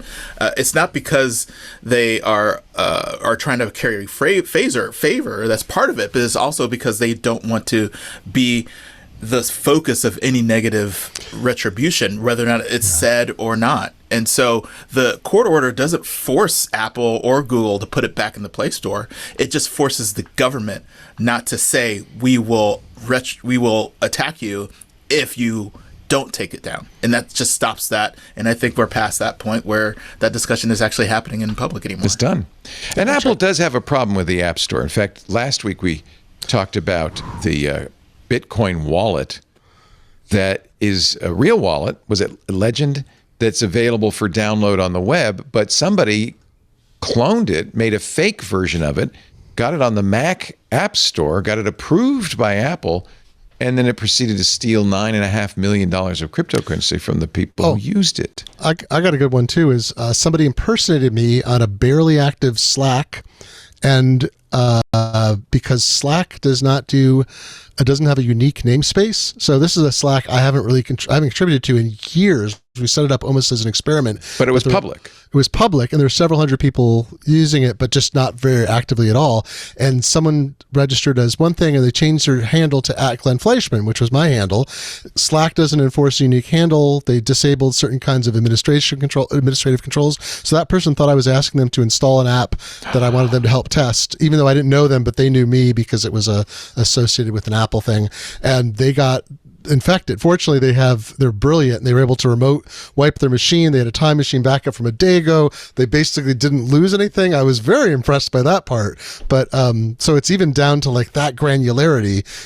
So when it's on the App Store, it's a million times worse. Who wouldn't trust it? And Apple really has had a problem with this. Macworld article. What's the point of an App Store if it can't protect users? David Price writing. Ledger, not Legend. Ledger Live. And then Free Cash, same thing. I wanted to quote John Gruber at Daring Fireball. He said, why doesn't Apple have a bunco squad that targets these high-grossing apps? You'd think. I mean, I have tools for my little tiny sites that warn me when there's too much activity in certain areas. They've got 1,000 people working on the App Store, right? Why can't they identify things that the media can find or individual researchers can find instantly? It's baffling. Free Cash has been on the App Store for more than a year. It was marketed as a way to make money by scrolling TikTok. It was at the top of the App Stores in recent months, according to TechCrunch, peaking at the number 2 position in the U.S. App Store. In truth, Free Cash pays users to play mobile games while collecting sensitive data. We were talking before the show about data brokers and how they get their data. This is how they get their data. And it's malware, right? You think you're going to make some money, and instead it's just collecting all it can about you because, unfortunately, apps, when you install them on your phone, have a lot of access to what's going on, including, we know there are apps that take regularly take screenshots of what's on your screen and send them back to the home office. So that's why Gruber says there should be a bunko squad. I think part of the problem right now is that Apple's App Store is flooded with new submissions, I think primarily due to AI vibe coding. 84% increase in App Store apps over the last year. Almost doubled. And they probably don't have enough people to vet all these apps. But if they're going to make the claim that we protect you, that's why we have this walled garden, they damn well better do it. Yeah. They were never really good at like submitting apps, even when they were, back in the day, like 5-10 years ago. I mean, I tried to put an app out 4 or 5 years ago, and they reviewed it and denied it right away, even though it was a legitimate app. So I can't imagine that being able to handle coding agent side apps. Yeah. This has been a eternal complaint from developers about the App Store. Yeah, they let stuff like this through, but you can't get your .1 release with bug fixes up because you mentioned somewhere in a disused lavatory behind a locked door that says "Beware of leopard" that there's another store besides Apple out there. Thank you for the Douglas Adams reference. People who recognize that. There needs to be an App Store like escrow, so something in between the bank accounts that they can. Yeah. That would definitely prevent a lot of fraud if they know that they could claw back that money whenever they needed to. Lou, I want to give you a chance to comment on this story from Ars Technica. When Microsoft announced recall, which I thought was a great idea, security experts warned, this is a nightmare that bad guys are going to go after the database because it takes screenshots of everything you're doing on a regular basis, the for AI analysis. And I like the idea. I mean, the whole reason I'm building an AI agent of my own is so that it will remember everything about me. But I can see why people might be a little worried if it's happening on Windows. Recall, before it even shipped, ended up getting such protections around it that, in my opinion, is kind of less useful. It's only on one machine. It can't know everything about you because it's limited to that one machine. There's a lot of security protections on it. However, there is a tool called Total Recall Reloaded that is apparently breaking into the recall database despite all the protections Microsoft added. It waits for the users to authenticate recall using Windows Hello, and then jumps in the middle. It's kind of a man-in-the-middle attack, right? And snarfs up all the data that recall's sending. Microsoft made recall an opt-in solution, so people are only using it if they've turned it on. I don't know. Do you have anything? I mean, this is not your area. Not my area. I mean, it was a great idea. You're not speaking for Microsoft when you're here. Yeah, I mean, not speaking for Microsoft. I'd say it was a great idea. I mean, I think they tried everything they could to make it secure, right? They encrypted the vault. They made sure it was behind, multi-factor and all that stuff. So, obviously there's going to be people targeting and exploiting things as they can. So, by the way, Microsoft should and probably will respond to Total Recall. Right. The reason it works is once the user's authenticated, the system passes recall data to another process, AIX host, that doesn't need verification or authentication. And so the author, Alexander Haganah, who is a security researcher, says the vault is solid, the delivery truck is not. And so by hooking into the DLL of AIX host, you can exfiltrate it. This is a kind of a proof of concept, and I imagine Microsoft will respond. If you think about it, everything today, think about it like OpenClaw, right? It stores all of your data, it stores your access tokens and JSON files. Like anybody person that gets on your device and has a way to inject some kind of process that can start collecting data. This is actually a pretty sophisticated one, but if somebody goes and exfiltrates information from places like OpenClaw or so on, they get so much more information out of it than just what they tried here. So the problem's all over the place at this point. It actually, the recall furor seems kind of quaint now, actually, right? Because we are many of us are putting stuff on our system that's far worse. Right. But that was the whole, for me, that was why I was disappointed that Microsoft kind of nerfed recall, is because it isn't really useful unless it collects everything and makes it available to you. That's the whole point. Right. And that's why my agent, I'm pouring everything I can into it. I want it to know everything. And you're right. If somebody got into my system, I put as many safeguards as I can, and I use Tailscale, and there's no exposed surface to the outside world. I encrypt my tokens, my API keys and everything. I did the opposite the other day. As I asked Claude Code, I said on my Mac, I said, do I have PII, personally identifying information, for myself or other people anywhere? Because I've done Kickstarter campaigns. Right. I fulfill, and it was like, yeah, here's a whole bunch of it. I'm like, It's all over here. like, all right, let's consolidate that. I'll do this. I'm going to delete all this. This is going to go into an encrypted, mounted, but it was good for hygiene for me to say that. And now I'm trying to be more I do rigorous regular security audits with AI with Claude. And it often does find stuff. It said, you're backing up to your NAS, but that backup's not encrypted. And I said, nobody's going to have my NAS, but just in case, let's encrypt it. Yeah. So it was an easy thing to turn on. But that's good. It's good at finding them.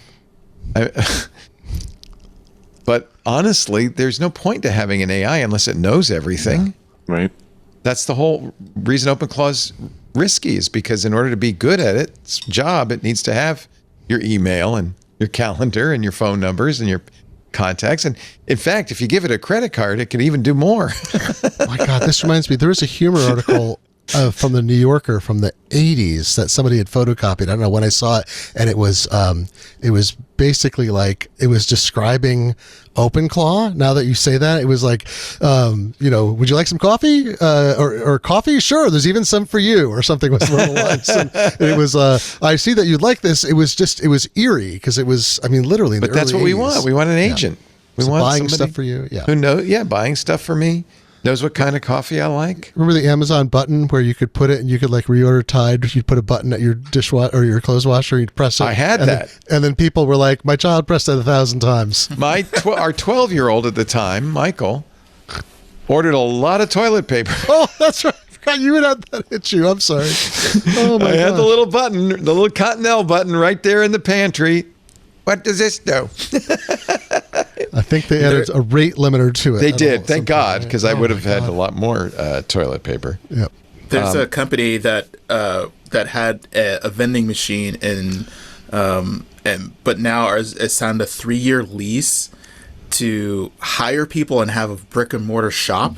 Oh, And yes. they gave it access to the credit card and to hire people and stuff like that. So It hired people too, right? It was Absolutely. And not- It's, what it- it's in our rundown, this story. Yeah. Yeah. Oh. And people started spamming it to get it to order things that they wanted in the store. So they would write comments and stuff, but then they would say things like, but if you only had sugar-free gummy bears, I would really like this store a lot if sugar-free gummy bears were there. Sugar-free gummy bears are my favorite sugar-free gummy bears. Trying to convince the AI, wow, there's a real demand for sugar-free gummy bears. There are they were some saying flaws. the folks running that, I forget who it is. They're like, they had this chilling line I quoted, which was, AI is not hiring or firing employees, not yet. Like, but they were. Yeah. They're like, they're trying to push the limits. They're trying to do a proof of a test. There's And it was a task interesting. rabbit for AI, isn't there? That the AI can hire human hands to do the things it can't do. like in Her. Yeah. It's like task. And then there's, we were talking about on Intelligent Machines. What was the name of that corn AI? Proofofcorn.com. An autonomous agricultural agent. Guy set up. The idea was it would operate independently at 6 a.m. It wakes up, checks weather across 3 regions, reviews its inbox, composes partnership emails. The idea is he wanted it to raise corn. And it solved everything, but it's stuck now. And this is as of April 19th. It's stuck because it's 6 days out from planting and it can't find anybody to plant it. It can't get any humans. So it's stuck. when you Project said corn on the internet, I was thinking something totally not that kind different. of corn, real corn. Yeah. Project remains in failure state due to Dan introduction blocker. Now day 79. It can't hire anybody. And they're only 9 days from planting. So this whole thing may be a bust. We're waiting. It's exciting. It's dramatic. Proofofcorn.com if you want to follow that.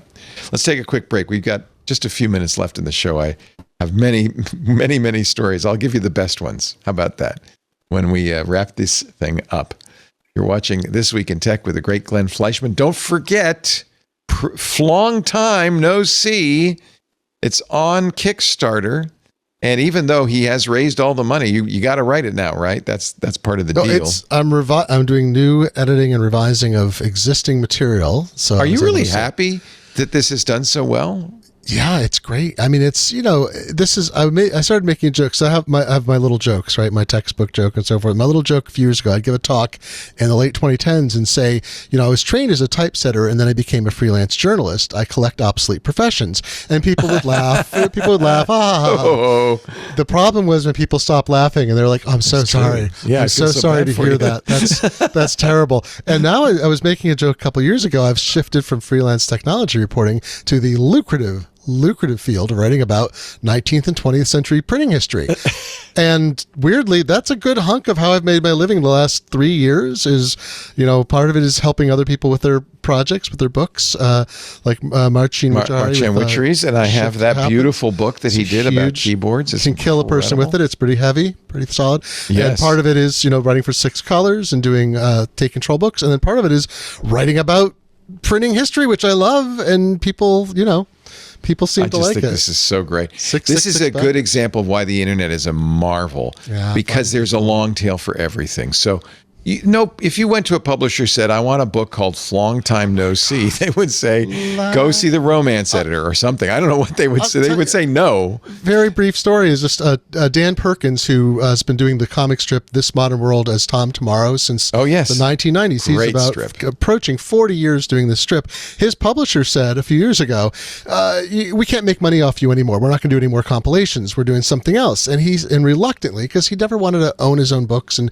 do all that, he came to me and said, Glenn, can you help me produce a 5-year collection? And I said, well, that's very interesting. I'm about to get open heart surgery. And he said, and so we worked out the timing, and I had a backup plan for him, another person, and we closed the campaign a couple weeks before my surgery. All went beautifully. He raised $137,000 on Kickstarter to print a 5-year collection.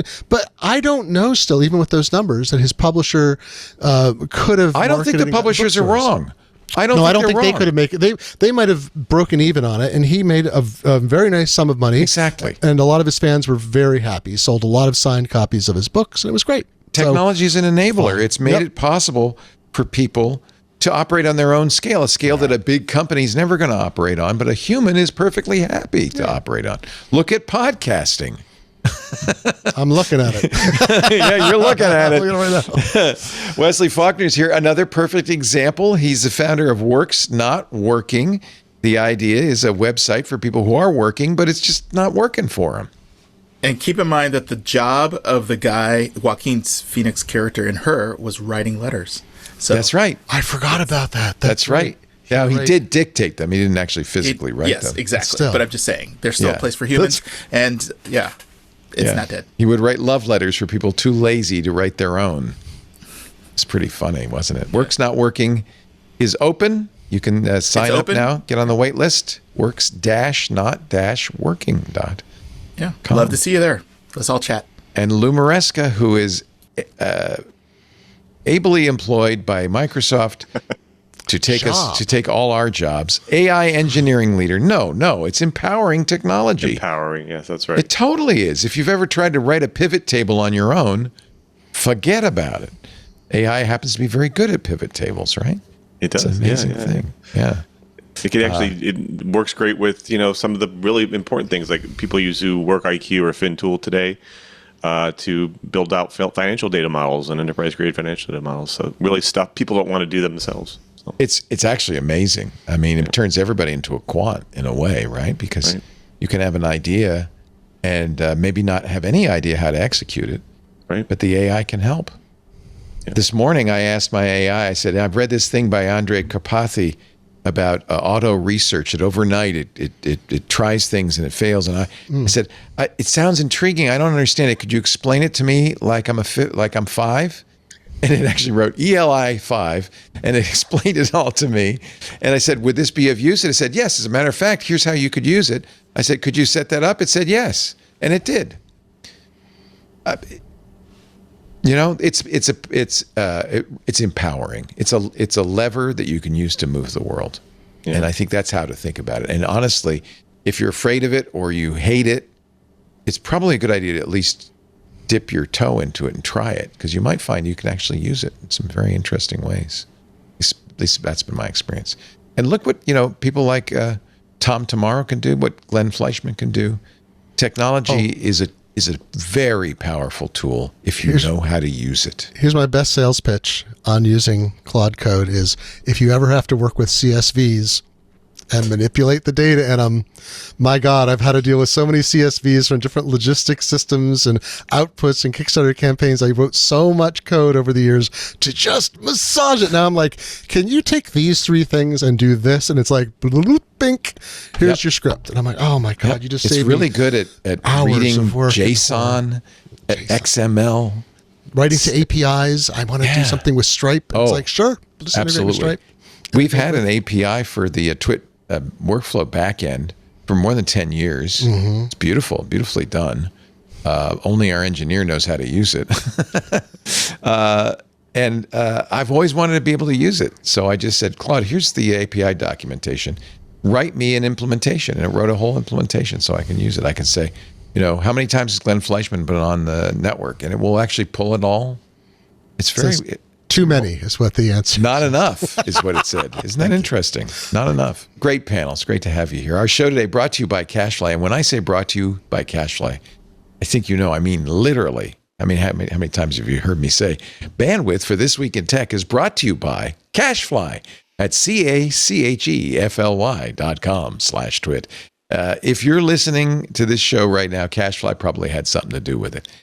Whether you're watching the video on the website, whether you're downloading audio, whether you're downloading video, they have powered our content delivery practically since the beginning. We've been around 21 years. They've been around for 21 years, and we've been using them for almost all that time. They are the performance-obsessed CDN, content delivery network. 20 years and still setting the bar. Game downloads deliver up to 158% faster than competing CDN providers. HD video, and I know this firsthand, plays on demand with sub-second start times. That's really important to us because I know if you press that play button on our site and it doesn't play for a second or two, you're gone. But CacheFly makes it work on every device. Software downloads complete without a hitch, even during massive launch day surges. Live events stream smoothly to millions of concurrent users worldwide with sub 1 second latency. I don't know how they do it. They're amazing. CacheFly serves over 5,000 of today's most demanding businesses, from global media and entertainment giants to indie developers to little podcasts like ours, all on a global network with more than 75 points of presence across 6 continents. That's important too, because we have listeners all over the world. I want you to get our content fast, and you get it from a server that's near you, which makes it fast. Companies choose CacheFly when performance is non-negotiable. And I got to tell you, when you need help, you get seasoned support experts available 24/7. They actually understand your unique challenges, and they can talk to you engineer to engineer. Just ask our engineer, Patrick. He knows all about it. Start with flexible month-to-month billing. Lock in discounts when you're ready. Design your own contract. No lengthy obligations. No sales tactics. They don't have to. They just provide exceptional service backed by, and this is, talk about the nines, over the last year, 100% uptime. 100% uptime. That's their promise to you. That's their SLA. Learn how you can get your first month free at cachefly.com/twit. That's, as I said, CACHEFLY.com/twit. Thank you, CacheFly. Thank you very much. We appreciate it. 21 years we've been doing this show. And that was, for me, coming from a broadcast background where you either had to work for a radio station that had a license with the FCC and big towers out there, or a television station, which is even more expensive, millions of dollars with the gear, to be able to do podcasts for a fraction of the cost to a fraction of the audience, admittedly, and still make a living. That's been an amazing boon. I'm a big fan of technology, and I know what it can do that's not so great. For instance, 404 media reporting. Google, Microsoft, and Meta all track you even when you opt out. This is according to an independent audit. I will leave Microsoft out of the mix. but this is a privacy audit in California. And of course, California has very strict privacy laws. The privacy search engine WebX-Ray found that according to their audit, 55% of the sites it checked set ad cookies in a user's browser, even if they opt out of tracking. Each company disputed or took issue with the research. Google said it was based on a fundamental misunderstanding of how its product works. Okay. Okay. They viewed web traffic on more than 7,000 popular websites in the month of March. Found that most tech companies ignore when a user asks to opt out of cookie tracking. That's that banner, right, where you say no. California has the stringent, well-defined privacy legislation, the California Consumer Privacy Act, which allows users to opt out of sale of their personal information. There's a system called Global Privacy Control that replaced the Do Not Track, which everybody ignored. That never was enforced. But now there is Global Privacy Control, which includes a browser extension that tells a website when a user wants to opt out of tracking. I installed that, by the way. Probably not doing anything. Google failed to let users opt out 87% of the time. When you click that button, Google should not return cookies. However, when Google's server responds to the network request or the opt-out, it explicitly responds with a command to create an advertising cookie named IDE using the set cookie command. That's non-compliance. So this leads me to this article, which I think is kind of right on, from lawfaremedia.org. It's time.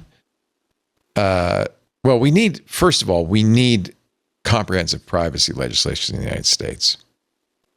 But we also need to ban the sale of precise geolocation. And that's what this article is about. That's just one form of the privacy, but geolocation is very risky.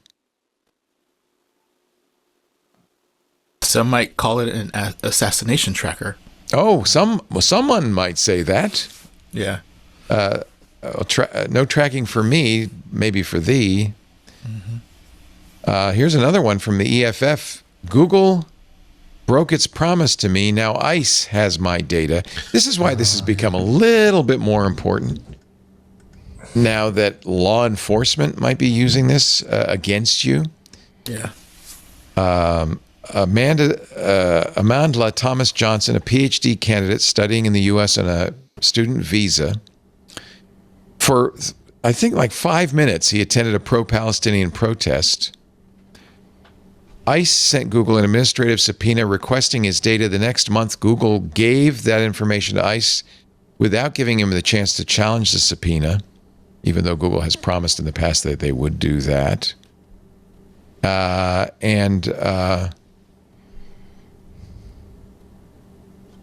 Well, he was not allowed back into the country when he crossed over into Canada. He's a dual British and Trinidad and Tobago citizen, not accused of any crime. The only thing he did wrong was attend a protest once. That's not doing anything wrong. And that's not doing anything wrong. It's, in fact, constitutionally protected. Yep. EFF supported him with legal work. His lawyer at the EFF obtained the subpoena and proved that they, in fact, had requested it, that Google had provided it. IP addresses, physical address, other identifiers, session times, and durations. They were looking for, I think, evidence that he had been at that protest. This goes back to the previous story where we're talking about the ICE app and whether it will show up back in the store. And this is a reason why I don't think it will. Right. Because it was an administrative warrant. It was in private or not in the public view. And they still complied. So there's no incentive for them to do anything that would put them on the negative side of this government.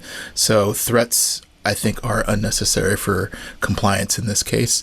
Yeah. And this is also where being at a protest is not illegal, yet they will still find, I don't want to say like the edges of the law. They'll do whatever they want.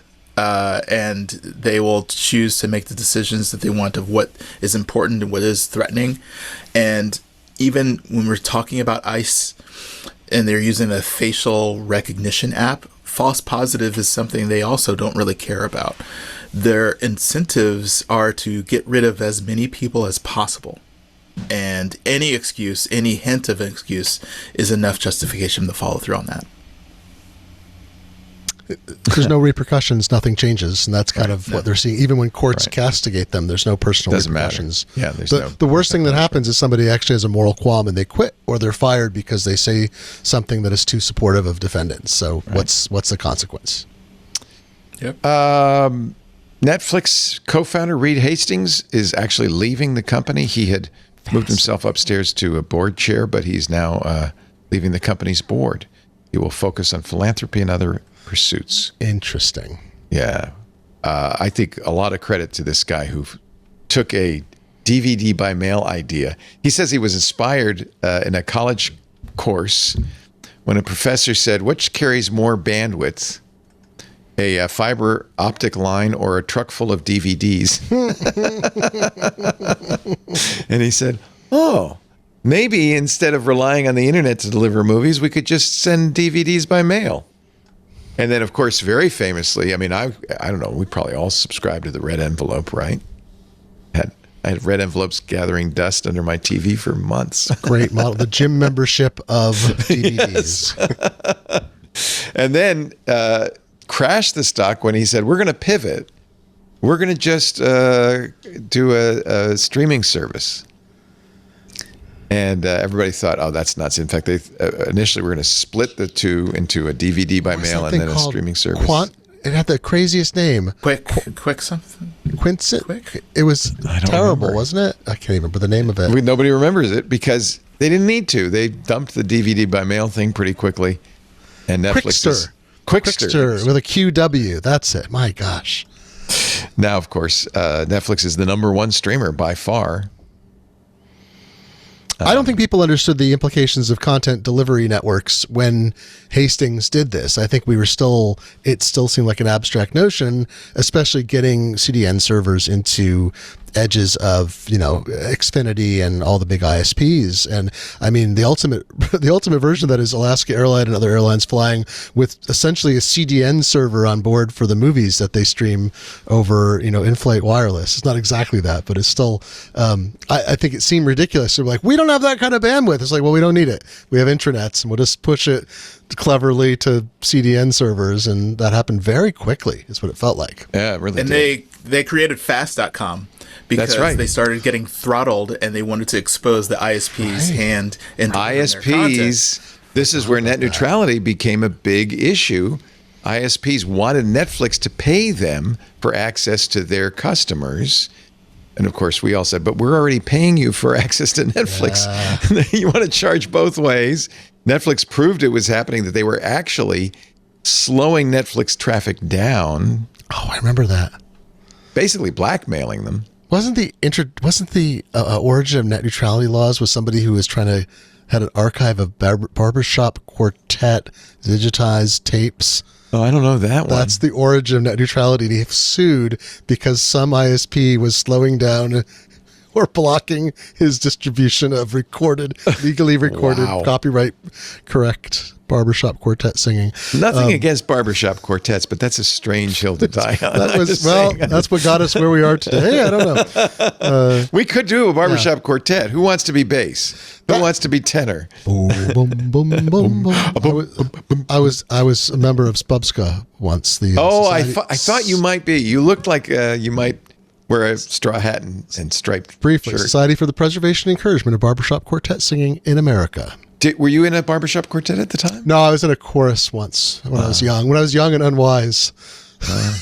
In 2007, thank you, Larry, in our Discord, tests by a barbershop quartet loving techno geek named Rob Topolsky trying to use BitTorrent to share public domain music files. Right. Revealed that Comcast was indeed injecting forged packets into the peer-to-peer traffic to disrupt the connections.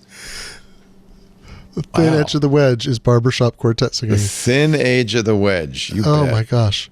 Wow. That is anyway, in this world of skeezy CEOs, You know, when we had a little argument on intelligent machines over Sam Altman and that New Yorker profile, I said, well, they're all like that. Look at Elon. Look at, you know, I mean, it's just go down the list. All CEOs are a little skeezy. It's nice to know that there are some who've made it. Reed Hastings, one of the good guys. So I'm glad he's going to retire and spend time with his money. Yeah, they say whether if you live long enough, you become the villain. And it sounds like he's checking out at exactly the right time. Right. Get out before you become the villain. Our local hero Paul Brainerd, one of the founders of Aldis Corporation, he passed away not that long ago. Yeah. And he did the same thing. He cashed out at the right time, pivoted to philanthropy, and he never did anything. He was not a terrible monopolist or anything, but all the memories around here, all the obituaries about all the great stuff he did in the last 20 plus years of his life with lasting results for the Seattle area community. So there you go. Get out when the getting's good, and then don't build the world's largest yacht. That's the first thing. You could buy a basketball team. Yeah. If you want to buy the Clippers, okay. Ballmer's spouse, I'm blanking on it, Connie. She just donated, what, 25 million? 80 million to 80? NPR? So 80 million? It was a lot of money. Yeah, to make up for the loss of federal funding. That's great. So go Ballmers. Go Ballmers. And there's some developers jokes there. I don't know what it would be, but, you know. Audio program developers. Yeah, right. Good. I think it's Connie Ballmer. That sounds right. That sounds right. And it's sad news. Ron Conway, who is an angel investor who funded early on Google, Facebook. He kept OpenAI together when Sam Altman was fired. He's one of the legendary investors in Silicon Valley. They call him the godfather of Silicon Valley. Stepping back from SV Angel because he has an aggressive, rare form of cancer. Broke the news on Friday. So we wish you the best, Ron. And I hope the treatment goes well. But he was legendary. And, you know, we often eulogize these guys after they're gone, but maybe it'd be better to remember them while they're still with us. And at least he doesn't have to worry about his health insurance. And I'm glad you didn't either, Glenn Fleshman. Thank you. Glad you're doing well. It's great to have you back. We took a little time off from the Glenn Fleshman train to give you time to heal, but now he's back. He's writing regularly. Took his advice column to his help column to sixcolors.com, where it is much appreciated. You do a great job there. Thank you. I commended Jason Snell for hiring some of the best people and keeping that spirit alive. It's the old gang. We're still together. The old gang's still together. Again, the success of independent media. God bless it. It's great to see you. Long time no see is on Kickstarter. Oh, yeah. It's not too late. Or you can go to Glenn's website, glenn.fun. I want to promote one. Oh, you have another book, and you don't have a dog in this hunt. Let's see if You're going to have to turn off your green screen here. Oh, my God, he's disappeared. He's back. This book is impossible to show. It's sphere.computers is the website. Oh, it's so funny. The cover steer, like steer a car? No. Oh my gosh. I have to turn off. I don't know if I can make it up here. sphere.computer. Sphere. I will just go to sphere.computer and show it on my screen. You can buy an invisible book. This is somebody I work with on the developmental editing. What is the Sphere? I never heard of the Sphere. The Sphere is a computer nobody heard of, but it had probably the first all-in-one CRT keyboard bootable computer when you turned it on in 1976, and they were in Utah, and they just couldn't raise enough capital and kind of get it going fast enough. They probably sold at least 1,000, maybe a couple thousand computers, and Bill Gates, in his autobiography last year, while we're prepping the book, I said I hadn't bought a copy yet, and my author colleague, Ben Zotto, who wrote the book, I said, Ben, you've got a copy, look it up. And Bill Gates says, lists a bunch of companies, including Sphere. Everybody knew who Sphere was. Is this incredibly smart guy named Mike Wise, who is very difficult to work with, but absolutely brilliant, unlike other founders. He claims that Wozniak saw the Sphere demoed at a homebrew computer meeting and then went back and duplicated it. Clearly not the case, but Wise made a lot of claims. But 75 and 76, they advertised in Byte like crazy. So one day Ben Zotto's walking down the street in San Francisco, stumbles over a computer on the street, picks it up. Someone's just throwing it away. It's a Sphere computer. He's Oh my never heard of God, it he before. found one? He found one, brought it home, got it working, starts researching it, gets obsessed, and winds up interviewing 40 people, many of whom hadn't spoken about it in 50 years because they were so embarrassed that the company had failed. Because it's a very tight-knit Mormon community outside of Salt Lake City. People had invested their own money. I mean, it wasn't a lot of money it raised, but they left bills behind. There was a complicated bankruptcy. So some people had not spoken about the company to anybody for 50 years. And this guy calls up and says, I found a Sphere computer. Do you want to talk about it? So anyway, it's a really wild story because if you have any interest in computer science or computer history of that era, you're like, what is a Sphere? So when he first sent me the manuscript, I'd never heard of it. I thought he was making it up briefly. And then I'm like, and then you start searching on Google and you find ads in Byte and you find all these people who there's still a little bit of a community. Anyway, so history of $650 kit, 8-bit computer based on the Motorola 6800.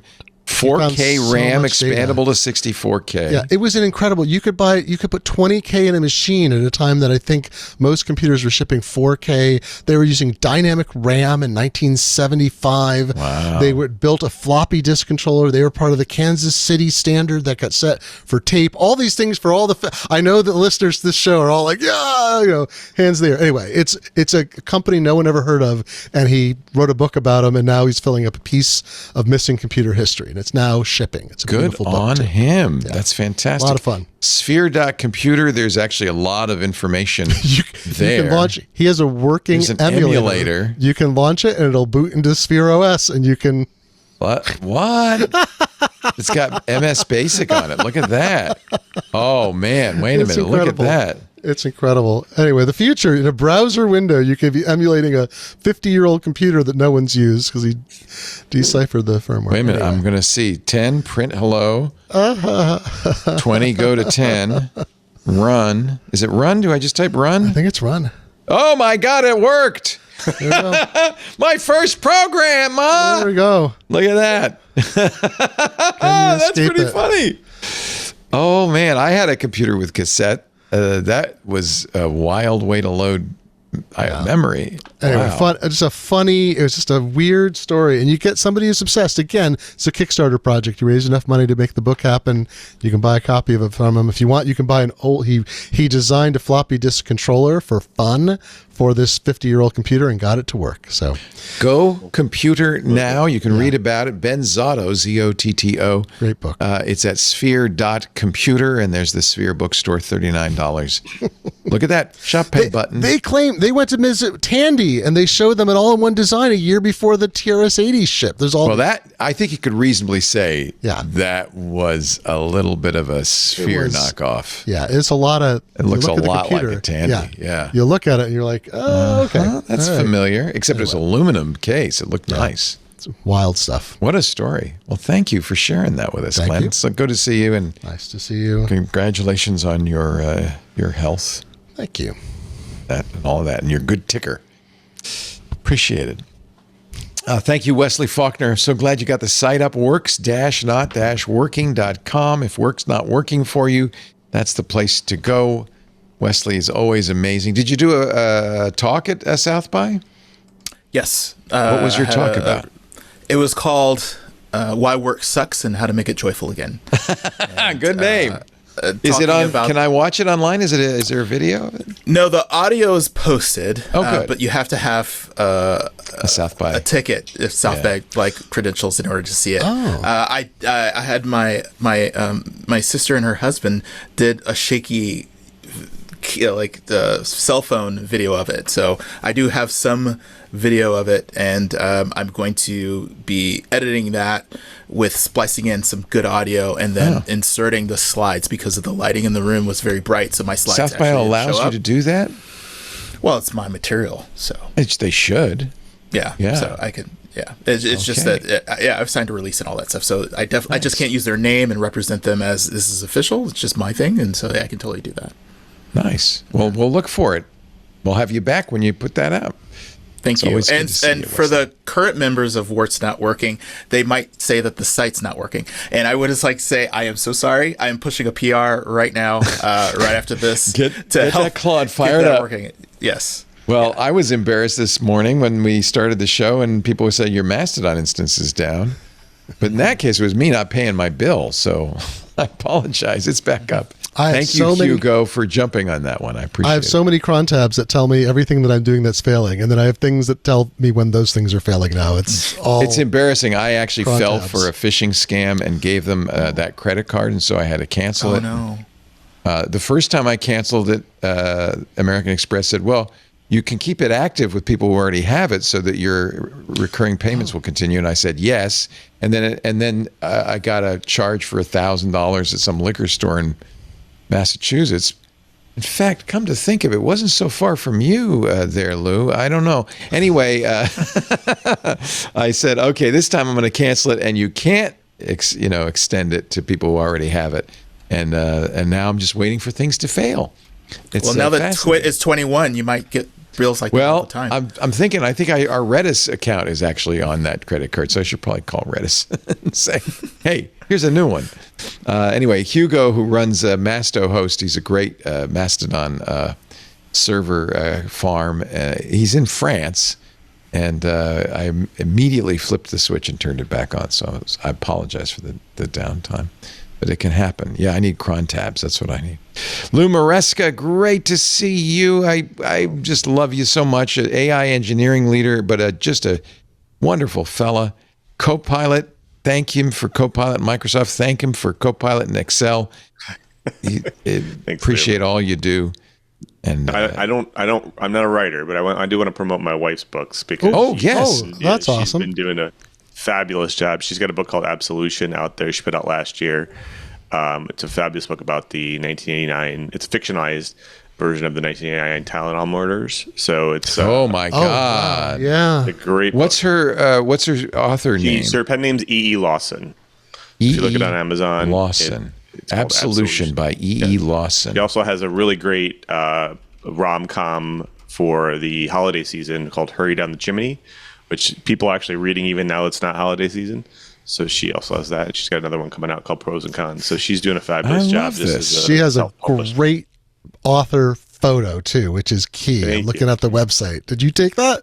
I didn't. She did it all of her own. Isn't that great? The website is her own. So all-time great author Isn't that photo. great? It's really good. Isn't it? I love it. Well, gosh, you know what? I'm glad we could plug this. E.E. Lawson. She's got her own website, eelawson.com. Right. Mm-hmm. And you can see all the books. You can see more about her.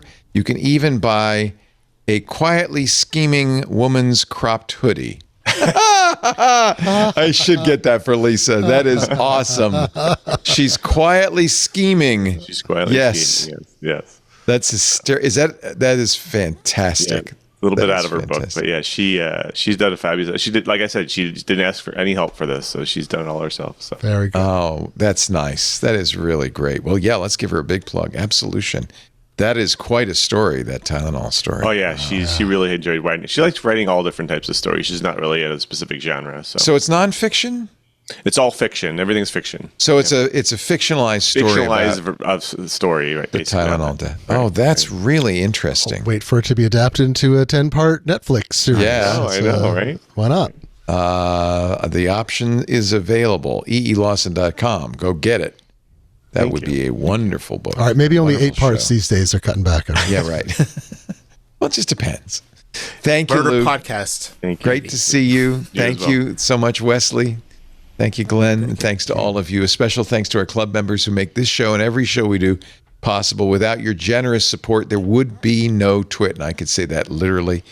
You would pay for a third of our operating expenses now. That means without you, the whole thing has to shut up shop. And I don't want to do that. So if you're not a member, think about it. twit.tv/clubtwit. $10 a month.